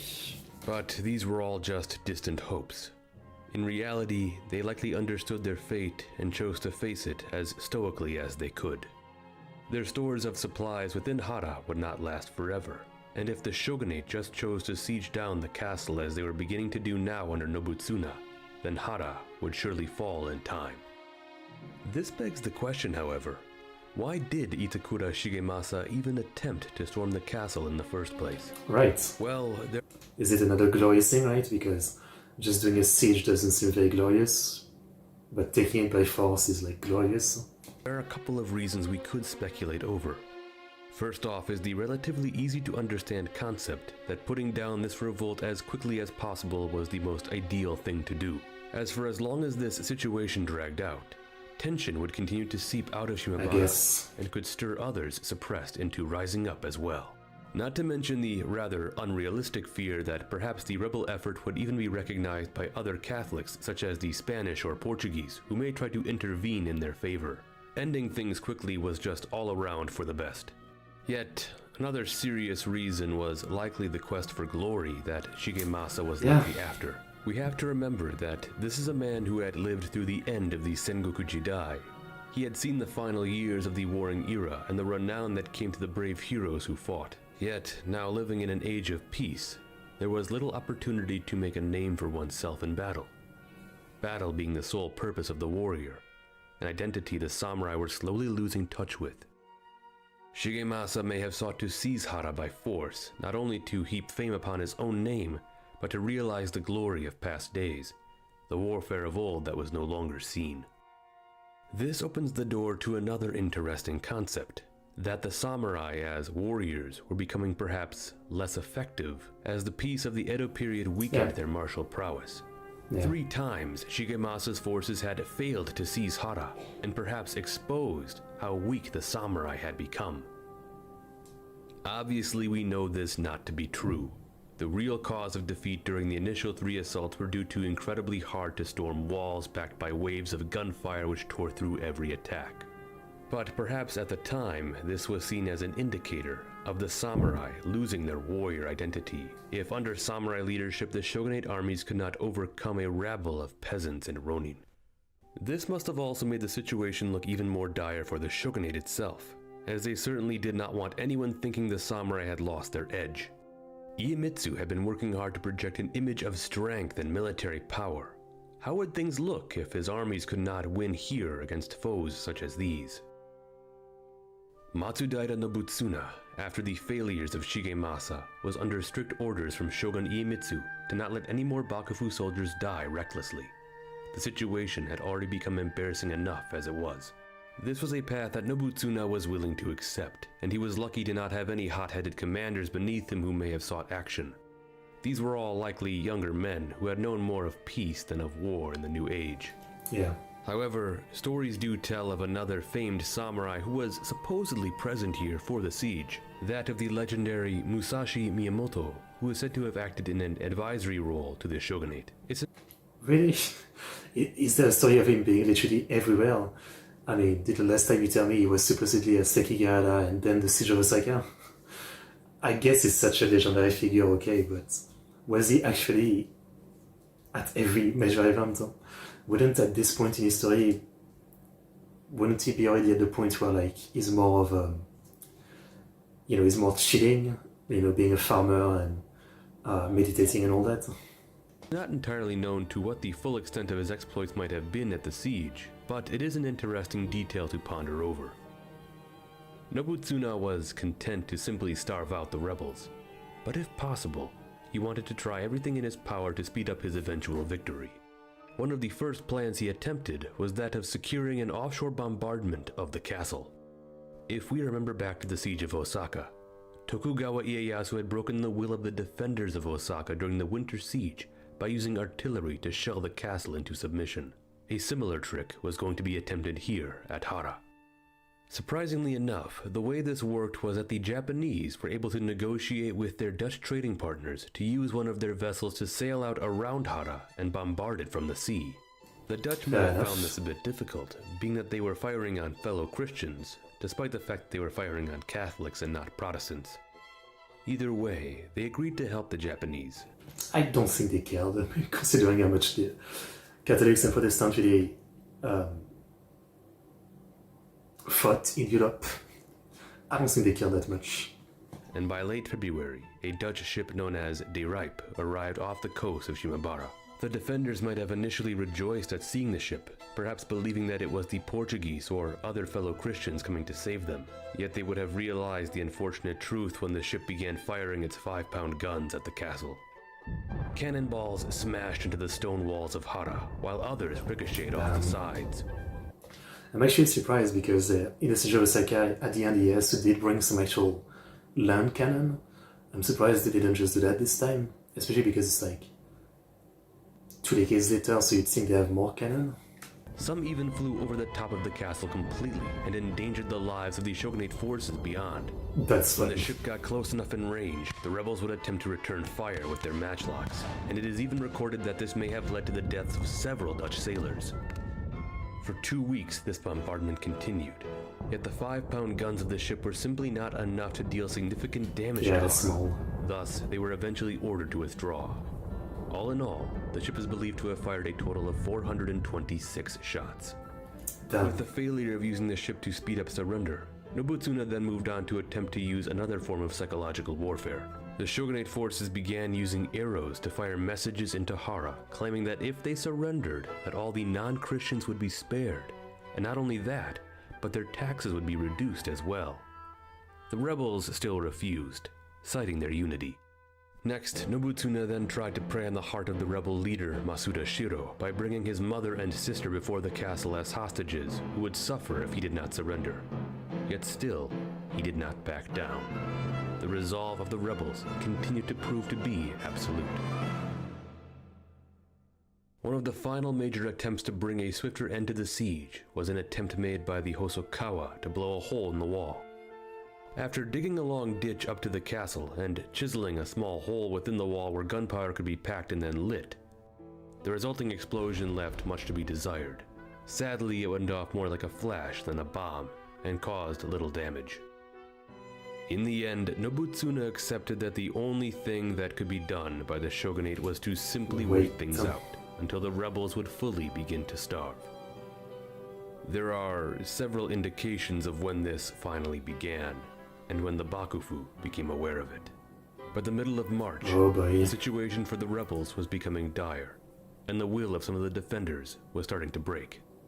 Records indicate that a rebel samurai within Hara named Yamada Umenosuke decided to betray his comrades and communicate secretly with the Bakufu armies outside to let them know that supplies within the castle were running low. Still, the Bakufu sat waiting. I mean, yeah. By early April, the situation had become disastrous for the rebels. Groups of men within Hara would occasionally attempt night raids to strike at one of the encamped armies to steal away some food. One of these, which was intercepted, had their bodies cut open. The shogunate was able to examine the contents of their stomachs. It was here they came to discover that the rebels were out of rice and were instead relying on seaweed, tree leaves, and unripened barley. This was the full Does that even do anything? Like, does that even actually feed you, or is it just to have something in your stomach to maybe calm the anger? Because, yeah, I don't know. Information of the dire situation that Nobutsuna was looking for. Roughly a week later, the final assault would begin. What is interesting to note is that the attack may not have been actually ordered, and that it may have been a mistake called after a signal fire was lit on accident. Either way, the massive force of the shogunate armies once again threw themselves against the walls of Hara Castle. This time, however, they would finally successfully break through. Despite yet another hail of bullets that the defenders spewed out upon the charging attackers, the sheer volume of them mixed with the weakened ability of the defenders and perhaps the lower supply of available gunpowder allowed the shogunate to breach the walls and smash their way in. Although many of the defenders were sickly and weak, they still put up a stiff resistance as shogunate fought their way through to the citadel. With its fall, the rebellion was over. The final assault on Hara had resulted in thousands of more casualties for the shogunate. And thus, by the end of the siege, of the 100... I believe that the lesson is learned from this, that the shogunate needs to take care of the common people, you know? 50,000 strong force his shogunate had brought to bear against Hara. 20,000 of them, 13%, were either killed or wounded. Following the end of the siege, the majority of the remaining rebel forces were put to the sword, executed for their disastrous revolt. The heads of rebel leaders were displayed atop pikes in Nagasaki, and the local daimyo were all assessed for their own dealings with peasants after the Matsukura had been so careless. Okay, and this is what finally brings us to the fate of Matsukura Katsuie, the figure who had caused the entire ordeal. The Bakufu knew that he was responsible for the whole situation, and upon the fall of Hara and the brutal execution of its leaders, the shogunate would imprison Katsuie for his behavior, and would later behead him. Hara Castle would later be demolished as well, and with the memory of both Katsuie and Hara eradicated, they had wiped away the stain of this great failure. Yet still, much work had to be done to ensure a similar situation never arose again. About a month after the end of the siege, Matsudaira Nobutsuna would issue a 10-article edict to the people of Shimabara. Its regulations were as follows. Item 1. Buddhist priests, Shinto priests, townspeople, and farmers alike must return to living peaceably as in previous times. Item 2. Since a large number of peasants joined the rebel army, vast tracts of land have been abandoned. Those peasants from other parts of Japan who wish to take responsibility for farming that land may in turn do so. Item 3. It is forbidden to harbor peasants who have absconded from neighboring villages. Item 4. The balances of outstanding tax debts are discharged. Item 5. The debt of those whose tax was collected in labor and other outstanding labor obligations are absolved. Item 6. Okay. Henceforth, Christianity is strictly prohibited. Relationship or communication with Christians as well as secret prayer is likewise forbidden. Item 7. Reckless deforestation is prohibited. Item That's a nice 8. one. Foreclosure and riotous behavior in the marketplace is prohibited. Okay. Item 9. The buying and selling of persons is prohibited. No slavery, nice. And item 10. Giving shelter or assistance to masterless samurai, ronin, is absolutely forbidden. Okay. 18th of May, 1638. With these edicts, the shogunate not only tried to lessen the burden that had previously been upon the shoulders of the peasants of Shimabara, but also it served to attempt to prevent further insurrection. I mean, Some of the most important elements of pretty good. The whole thing with Christianity, I don't really know what to say, right? It's like, it's a double-edged sword. Like, you know, religious freedom is nice, but, you know, the Christian missionaries that are bringing Christianity to Japan, they don't care about religious freedom kind of thing, right? They want the country to turn into the religion that they have, you know, so obviously it causes conflict. So, you know, it makes sense to me, you know, to not allow any other religion than the one already in the country. At least at this time, in this condition, I understand why they did it, you know. Obviously, we were not really at a time where it was that easy to have multiple religions coexisting in a single country. Even today, you know, some countries like mine do it, but it is kind of complicated.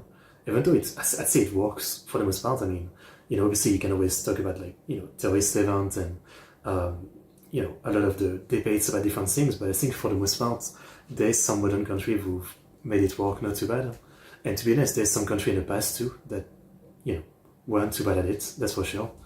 But yeah, obviously it's really not that easy of a thing to do, and it's just easier to say, you know, only the old religion in this country, so like Buddhism and Shinto, will stay, and the others need to get out. And, you know, like, it's very obvious that, you know, that's the conclusion they would reach. this document are the removing of debts that had previously been owed to the Matsukura, as well as the removal of buying and selling people into slavery, something which had become common for peasants who could not pay their tax debts. On a wider scale, the rebellion, which had come to be largely viewed as a Christian one despite its real origins, was firmly snuffed out. And thus, those across Japan and abroad heard the news of the great Christian revolt which was brutally put down by the samurai. This perhaps being one of the best possible side effects that Shogun Iemitsu could have hoped for, as it was common knowledge now how any Christian rebellion would end up, and would hopefully dissuade any future attempts made by European nations to spread Christianity in Japan. So as we can see, although the rebellion had been a savage and embarrassing affair, at least during its actual time, in the aftermath, it served further as a triumphant mark for the shogunate, instilling a greater sense of shogunal authority across the land, as the Bakufu worked to clamp down even harder. What Iemitsu likely realized was that the real problem was Matsukura Katsuie. He had been the cause of the rebellion due to his tyrannical leadership. It was the type of behavior that Iemitsu wanted daimyo to avoid. I mean, Daimyo were of course supposed to run their domains efficiently with a level head, being stern when necessary and relaxed when situations permitted. Peasants for the most part were to be respected due to the fact of just how integral they were to the overall system. Katsuie had never realized this fact, and because of the brutal oppression he displayed, he had caused a major uprising. I mean, this guy was just stupid, right? Yeah. A classic stupid tyrant. But now he was gone, and the only thing that remained was the shogunate's victory at Shimabara, and the fruits of this achievement which could be utilized for future endeavors. Perhaps the time was right to thoroughly close the country for the sake of preserving peace, security, stability, and Japan's natural order. In the next episode, we will see. Okay, un plaisir. Okay, well, the Shimabara rebellion was something. I mean, definitely was kind of fucked up, and doomed from the start. And while we know from watching this that it was, you know, more than just about Christianity, it is definitely the final straw that makes the shogunate be like, no Christianity, yeah. Yeah, I mean, what can I say? This was all one of those things where, like, yeah, at least they seem to have learned stuff, you know, respect the peasants more, try to improve their lot, and try to monitor the laws even more, right? I guess they had gone too much in the direction of, like, imposing rules so that they don't mess or revolt against the shogunate itself, the lords, without thinking about, you know, the lords abusing their power against the common people. But now they've learned the lesson, and yeah. Again, so far, like, the Edo period is really what I would call the lesson learned, you know? Every time there's something, they learn the lesson and try to ensure it doesn't happen again. You know, I can't say every decision is the best, but, you know, their reaction to what happened, and it's interesting. It's interesting. Okay, next episode. The closing of Japan. That's the big one. The possible of the two great historical Oh wait, is this so cool? Shit. I've talked about it so much. Wait, let me go back. Before we get started with the video, I really wanted to take the time to show off the new trailer for the Shokuho mod coming out for Mountain Blade 2 Bannerlord. Yeah, I've talked about it so much since the beginning of this. Played it a lot, waiting for some updates, Hokkaido to be finished, and just a lot more content, right? It's mega fun. Mega fun. Yeah, great stuff. Great stuff, great stuff. The closing of Japan.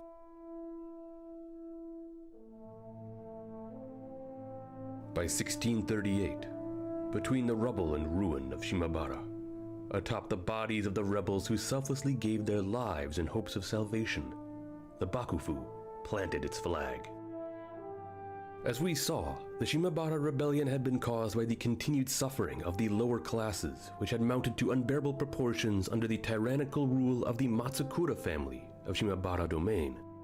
However, although the shogunate would not fail to see that this was the real cause of the unrest, they would choose instead to focus on a more severe element within the rebel camp, one which had plagued Japan for years. The rebels, of course, had rallied together under the Christian faith, which had taken deep root in Kyushu ever since the arrival of Europeans decades prior. It was their devotion which had in turn made them so resilient, and had also been what was seen as the greatest threat they posed. To the shogunate, the Shimabara rebellion was a Christian rebellion. Ever since the time of Toyotomi Hideyoshi, Christianity had become increasingly viewed as a negative aspect of heightened foreign influence.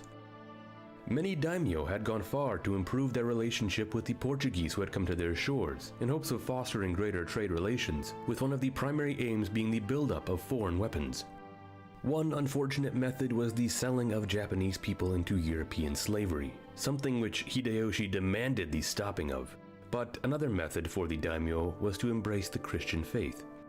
This then led to turning the people of their domain Christian as well, as missionary work was allowed to flourish. However, this also brought about the adverse side effect of local Buddhist institutions being brought to ruin throughout heavily Christianized areas. Hideyoshi had sought to restrict foreign efforts in Japan by clamping down hard, especially turning his attention towards the spread of Christianity, as he would punish those who had continued to preach the gospel within Japan. Famously, he executed 26 Christians in 1597. Yet after his death, Tokugawa Ieyasu, who had usurped power from the Toyotomi at the climactic battle of Sekigahara, had been a bit more reserved in his distrust of foreigners. In truth, it appears Ieyasu was actually quite interested in learning about the outside world, and had tried to learn extensively from figures like William Adams, an Englishman who had come to Japan and earned great favor with Ieyasu, becoming himself a prominent figure within Ieyasu's government. Following Ieyasu, however, we did see how his son and heir, Tokugawa Hidetada, once again returned to being suspicious of foreign affairs. We can see that with Hidetada that a real movement towards closing off the country began. However, it would not be until the rise of his son that such an effort would come into full realization. Over the past 2 episodes, we have discussed the role of Tokugawa Iemitsu in some detail. A somewhat unorthodox yet still competent shogun, Iemitsu is often remembered as one of the most significant leaders of the Bakufu. Like his father, it appears that he had a natural distrust of foreigners and continued to make efforts to restrict their role in Japan. To some degree, this could have actually been a much easier process than it might have been in prior years. Not only did Iemitsu command perhaps more authority over the country, being that the Bakufu had become an increasingly well-oiled machine over the years, spanning all across Japan, but there was also less foreigners to deal with. Both Spain and England had left Japan in prior years, while Portuguese influence had continued to suffer, being reduced further and further, largely due to their Christian faith, which was continually looked upon with suspicion. The Portuguese were the first Europeans to reach Japan all the way back in 1543, and although for a time they held a commanding presence within Japan, they found themselves continually falling into bad terms with the Japanese in later years, from problems previously mentioned. On top of that was also the enlightening truth which had been brought by William Adams, who was able to cut through many of the lies the Portuguese had spun in Japan, and further earn the distrust of the new Tokugawa government. Which I guess that part was accurate in Shogun at least. The first official national separation edict had been issued in 1633. This had served to restrict the access of ships coming and going to Japan, as well as to forbid any Japanese who lived abroad for more than 5 years from coming home. The second national separation edict, issued the following year, was done in effort to renew and entrench the existing rules of the first edict. The third national separation edict, which once again followed consecutively in 1635, officially moved the entry of all foreign trade to specifically the port of Nagasaki, as well as to update the rules of the first edict, stating that now no Japanese at all were allowed to leave Japan under severe penalty. And the fourth edict in 1636 primarily targeted the Portuguese, as it was here any Portuguese deemed unnecessary in Japan were deported, while all others who occupied significant enough roles were instead moved to Nagasaki as well. But of course, following the end of the hostilities in Shimabara, Tokugawa Iemitsu now had all the reason he finally needed to fully remove the Portuguese entirely. In the fifth and final national separation edict of 1639, the Portuguese would be completely kicked out of Japan and prohibited from ever returning. Although Portugal would make several more attempts over the following decade to resume trade, the Japanese would refuse, and in one instance even capture 61 members of a Portuguese envoy and execute them all. Finally, Portugal would give up the effort by 1647. Japan was lost to them. Yep. This fifth edict to fully shut out the Portuguese is often seen as the pinnacle of the efforts to seal off Japan and the real start of Japan's closure to the outside world. Many years later, this period would come to be known as Sakoku, a policy which would last for roughly 2 centuries. But it is important to know that at this time it was never referred to as such. Rather, a more accurate word which would have been used at the time to refer to the closing would be kaikin, or maritime prohibitions. Yet over the years, this concept has become somewhat blurred, as many would use broad strokes to define the country as fully closed off from the outside world entirely. I was going to say, from what I understand, there was still probably a little bit of trade. In fact, you might have gotten a sense of that from some of my videos. In reality, the country was not fully closed. Not at all. There were actually many links that Japan still maintained to the outside world. In effect, the idea of the closing of the country was just a concentrated effort to control, or at least reduce, the spread of any foreign religion or influence that could find its way into Japan, mostly just from Catholics. As you might be already well aware, there were of course other Europeans who were still tolerated in Japan, at least in Nagasaki. These were of course the Dutch. When William Adams had arrived in Japan in 1600, he had come aboard a Dutch trade vessel, and through his working with Ieyasu had established significant Dutch trade relations with Japan. And with the removal of the Portuguese and the exodus of the English and Spanish from the country, the Dutch now held a monopoly on all European trade in Japan, which they would conduct through Nagasaki, on specifically the island of Dejima, through which all foreign goods were brought in and extensively searched before being allowed to enter the country. Still the Dutch were allowed to stay for several reasons. Firstly, and perhaps the most important, was that they were not Catholic, but instead Protestant, and had no interest in converting the Japanese people. They were also at odds with the Portuguese, and due to this nature of being seen as natural enemies, were viewed as the lesser of 2 problems by the shogunate.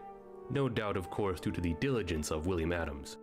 The Dutch had also played a role in helping the Bakufu to put down the Shimabara rebellion, when they lent a ship to bombard Shimabara Castle from the sea. And lastly was the fact that they had to continually renew pledges to the shogunate in Edo, where they maintained their relationship as one of trade and friendship, nothing more. Yet, it is also important to note that besides Europeans, other countries throughout Asia were also allowed to maintain trade relations. Dejima also served as a significant port of Chinese trade as well. While down in Kagoshima, the Shimazu were allowed to continue trading with the mainland by route through the Ryukyu Islands and into China and Korea, the Ryukyu Islands being a significant conquest won by the Shimazu in 1609, something we detailed all the way back in the Sengoku Jidai series, episode 60. Besides this, in the far north, the Matsume family was also allowed to conduct trade with the Ainu tribes of Hokkaido. So while this period is often described as full isolation, it was in fact not. Rather, more accurately, it was a series of efforts to control access to the country, not completely shutting its doors, but instead just putting up heavy restrictions. It is still, kind of crazy compared to most countries, right? How isolated that feels, right? I mean, it's quite something. However, for the sake of simplicity, I will continue to refer to this policy as a form of somewhat isolation. Now, there are many theories about Sakoku, not only ones which challenge the ideas of why it came into being, but also ones which speculate over the effects it had on Japan, or in what other ways Japan might have been affected had there never have been such policies. Some believe that perhaps isolation came as more of a reaction to the gold and silver trade, with Japan exporting high amounts and rising inflation following the discovery of more access to gold and silver in the Americas. This theory suggests that one of Japan's primary motives in seclusion was to monopolize profits from this trade once more. Yet, I am uncertain how much of this theory is necessarily accurate or widely accepted at this time, as others have appeared to question just how much the Bakufu actually knew about the wider world, and if it was enough to actually affect such a move. Another theory plays into the idea that Shogun Tokugawa Iemitsu was himself rather xenophobic, and thus was already heavily predisposed to removing or restricting any foreign activities in Japan. And although this would make some sense regarding the fact that the efforts to isolate the country made the most progress under Iemitsu, it is not necessarily a theory which appears to be widely accepted. However, others have speculated that had Japan not restricted entry, it may have one day in turn become a European colony, as was I mean, it is interesting to think about. I don't really know, if the spread of Christianity had continued and really spread throughout Japan, that would have definitely made it so much easier, yeah. But I still kind of feel like, I don't know. It wouldn't have been that easy, but at the same time, yeah, I don't know. It's hard to say. Already occurring to other countries throughout Asia and the Pacific. I strongly disagree with this notion, however, at least at this current point in history. For one, the move towards isolation was not just done immediately with Iemitsu, but rather had been an evolving process for many decades. Had there never have been a concentrated effort to control the influence of Europeans, perhaps then a greater argument could be made that Japan may have just fallen under the full influence of a European country. But such an idea is pretty dubious. And even then, I don't believe there is any way a European country could have even conquered Japan militarily at this point in time for a variety of reasons. Right. I guess that's true. Either. Throughout the 16th and 17th century, Japan was still a highly militarized nation, who themselves had amassed a huge quantity of firearms. Make whatever comparisons you want about Japanese weapons and armor to European weapons and armor, it would not change the fact that Japan not only had enough firearms to take on a European country, but also the manpower as well, with hundreds of thousands ready to fight. Not even counting the fact that the Japanese would of course be fighting on their own terrain. And that the enemy has to come from halfway across the world with their ship. Yeah, not realistic. Not realistic. The one area Japan suffered with in terms of land warfare was perhaps a lack of artillery. But being that Japan is so incredibly mountainous, cannons themselves would be increasingly difficult to transport and use efficiently. This is one of the reasons why artillery was not really used as frequently in samurai warfare. The terrain of Japan did not really suit it well.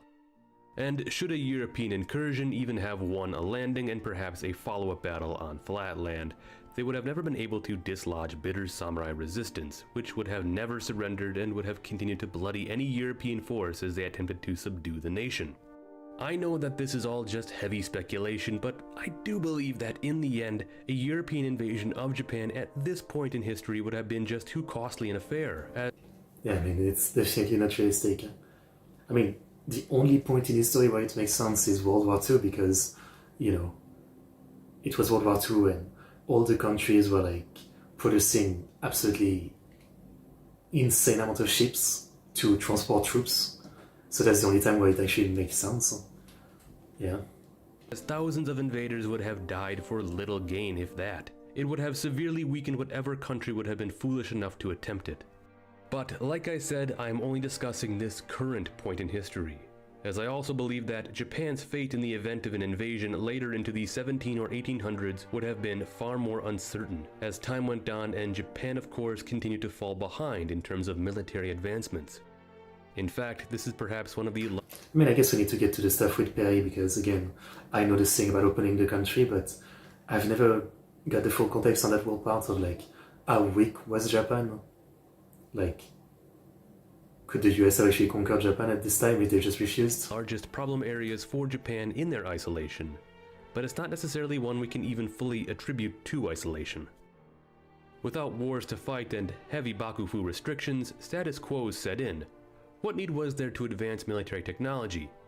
Sure, they could definitely witness advancements from the Dutch as they arose, but certainly by the time isolation ended some 200 years later with the arrival of American warships, Japan was indeed no way capable of contending with a modern army at that time. They simply did not do enough to keep up with the military evolutions of the outside world. There is of course plenty more we could get into regarding this topic, but once again it does begin to fall more into the realm of heavy speculation. So we'll leave it there for now. And while some point to an effect of Sakoku being one which sort of froze Japan in time, that would not necessarily be correct either. Yes, certainly some areas stagnated like we just saw, but others still advanced.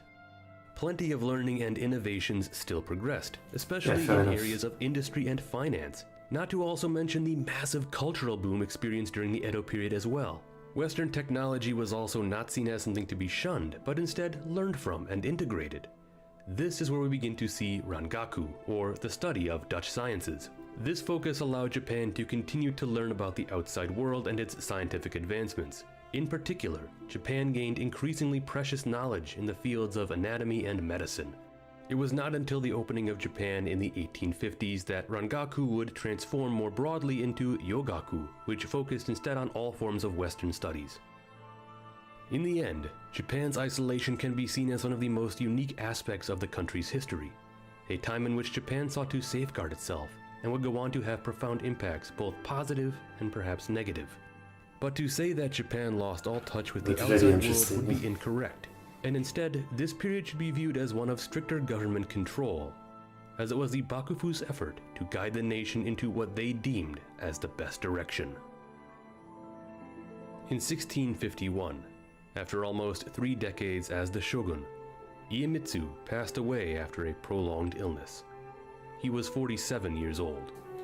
He would go down as one of the most significant shoguns of the Tokugawa shogunate, rivaled only by the first shogun, his grandfather Ieyasu, and perhaps the final shogun, Tokugawa Yoshinobu. He had cemented the structure of the Bakufu, foundations which had been laid by Ieyasu and had been continued by Hidetada, now coming into full fruition by Iemitsu. A man who worked to restructure Japanese society in many ways, from the samurai to the lower classes, to Japan's relationship with the rest of the outside world. Everything was now set for the Edo period to progress into its long years of peace and stability. Right. Iemitsu was entombed at the Taiyuin Temple, close to his grandfather's great resting place of Nikko Toshogu. He is the only shogun other than Ieyasu to have been buried there. Okay. In the next... It's like, I don't know if I would say interesting character, it's more like interesting the thing that he did, right? He himself, you know, I feel like we're maybe lacking in details, right? But yeah, definitely very interesting, the whole beginning of this closing of the country, which is so famous and yet I knew so little about. I think this was a good answer of like knowing how it came about, I would say. Yeah, interesting stuff. I really don't have as much to comment on so far, like in the Edo period. I'm interested by all this, but yeah, compared to like the Sengoku Jidai, I just feel like I have less to say. But it's still very interesting. Very, very interesting.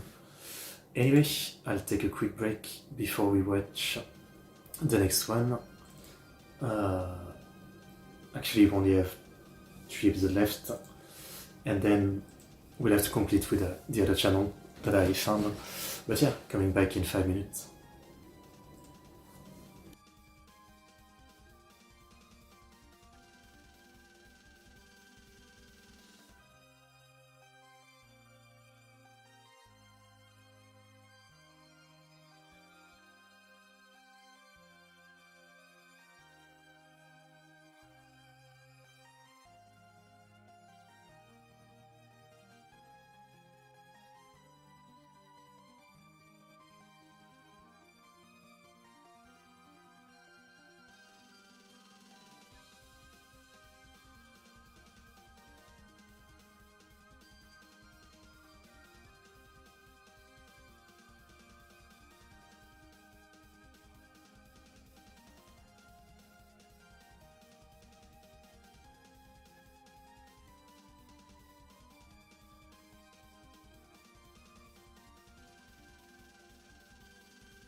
Okay, I'm back. Sorry for the wait. But yeah, sorry, I have to end the stream. Things came up. I'll leave you the details, but yeah, I'll finish this. I might try to finish this Saturday, the yellow period at least. Saturday, yeah. Sorry about that, wasn't planned. I thought we would finish it today, but yeah. We'll finish later. That was good stuff though. Thanks for watching, and see you guys next time. As always, see you.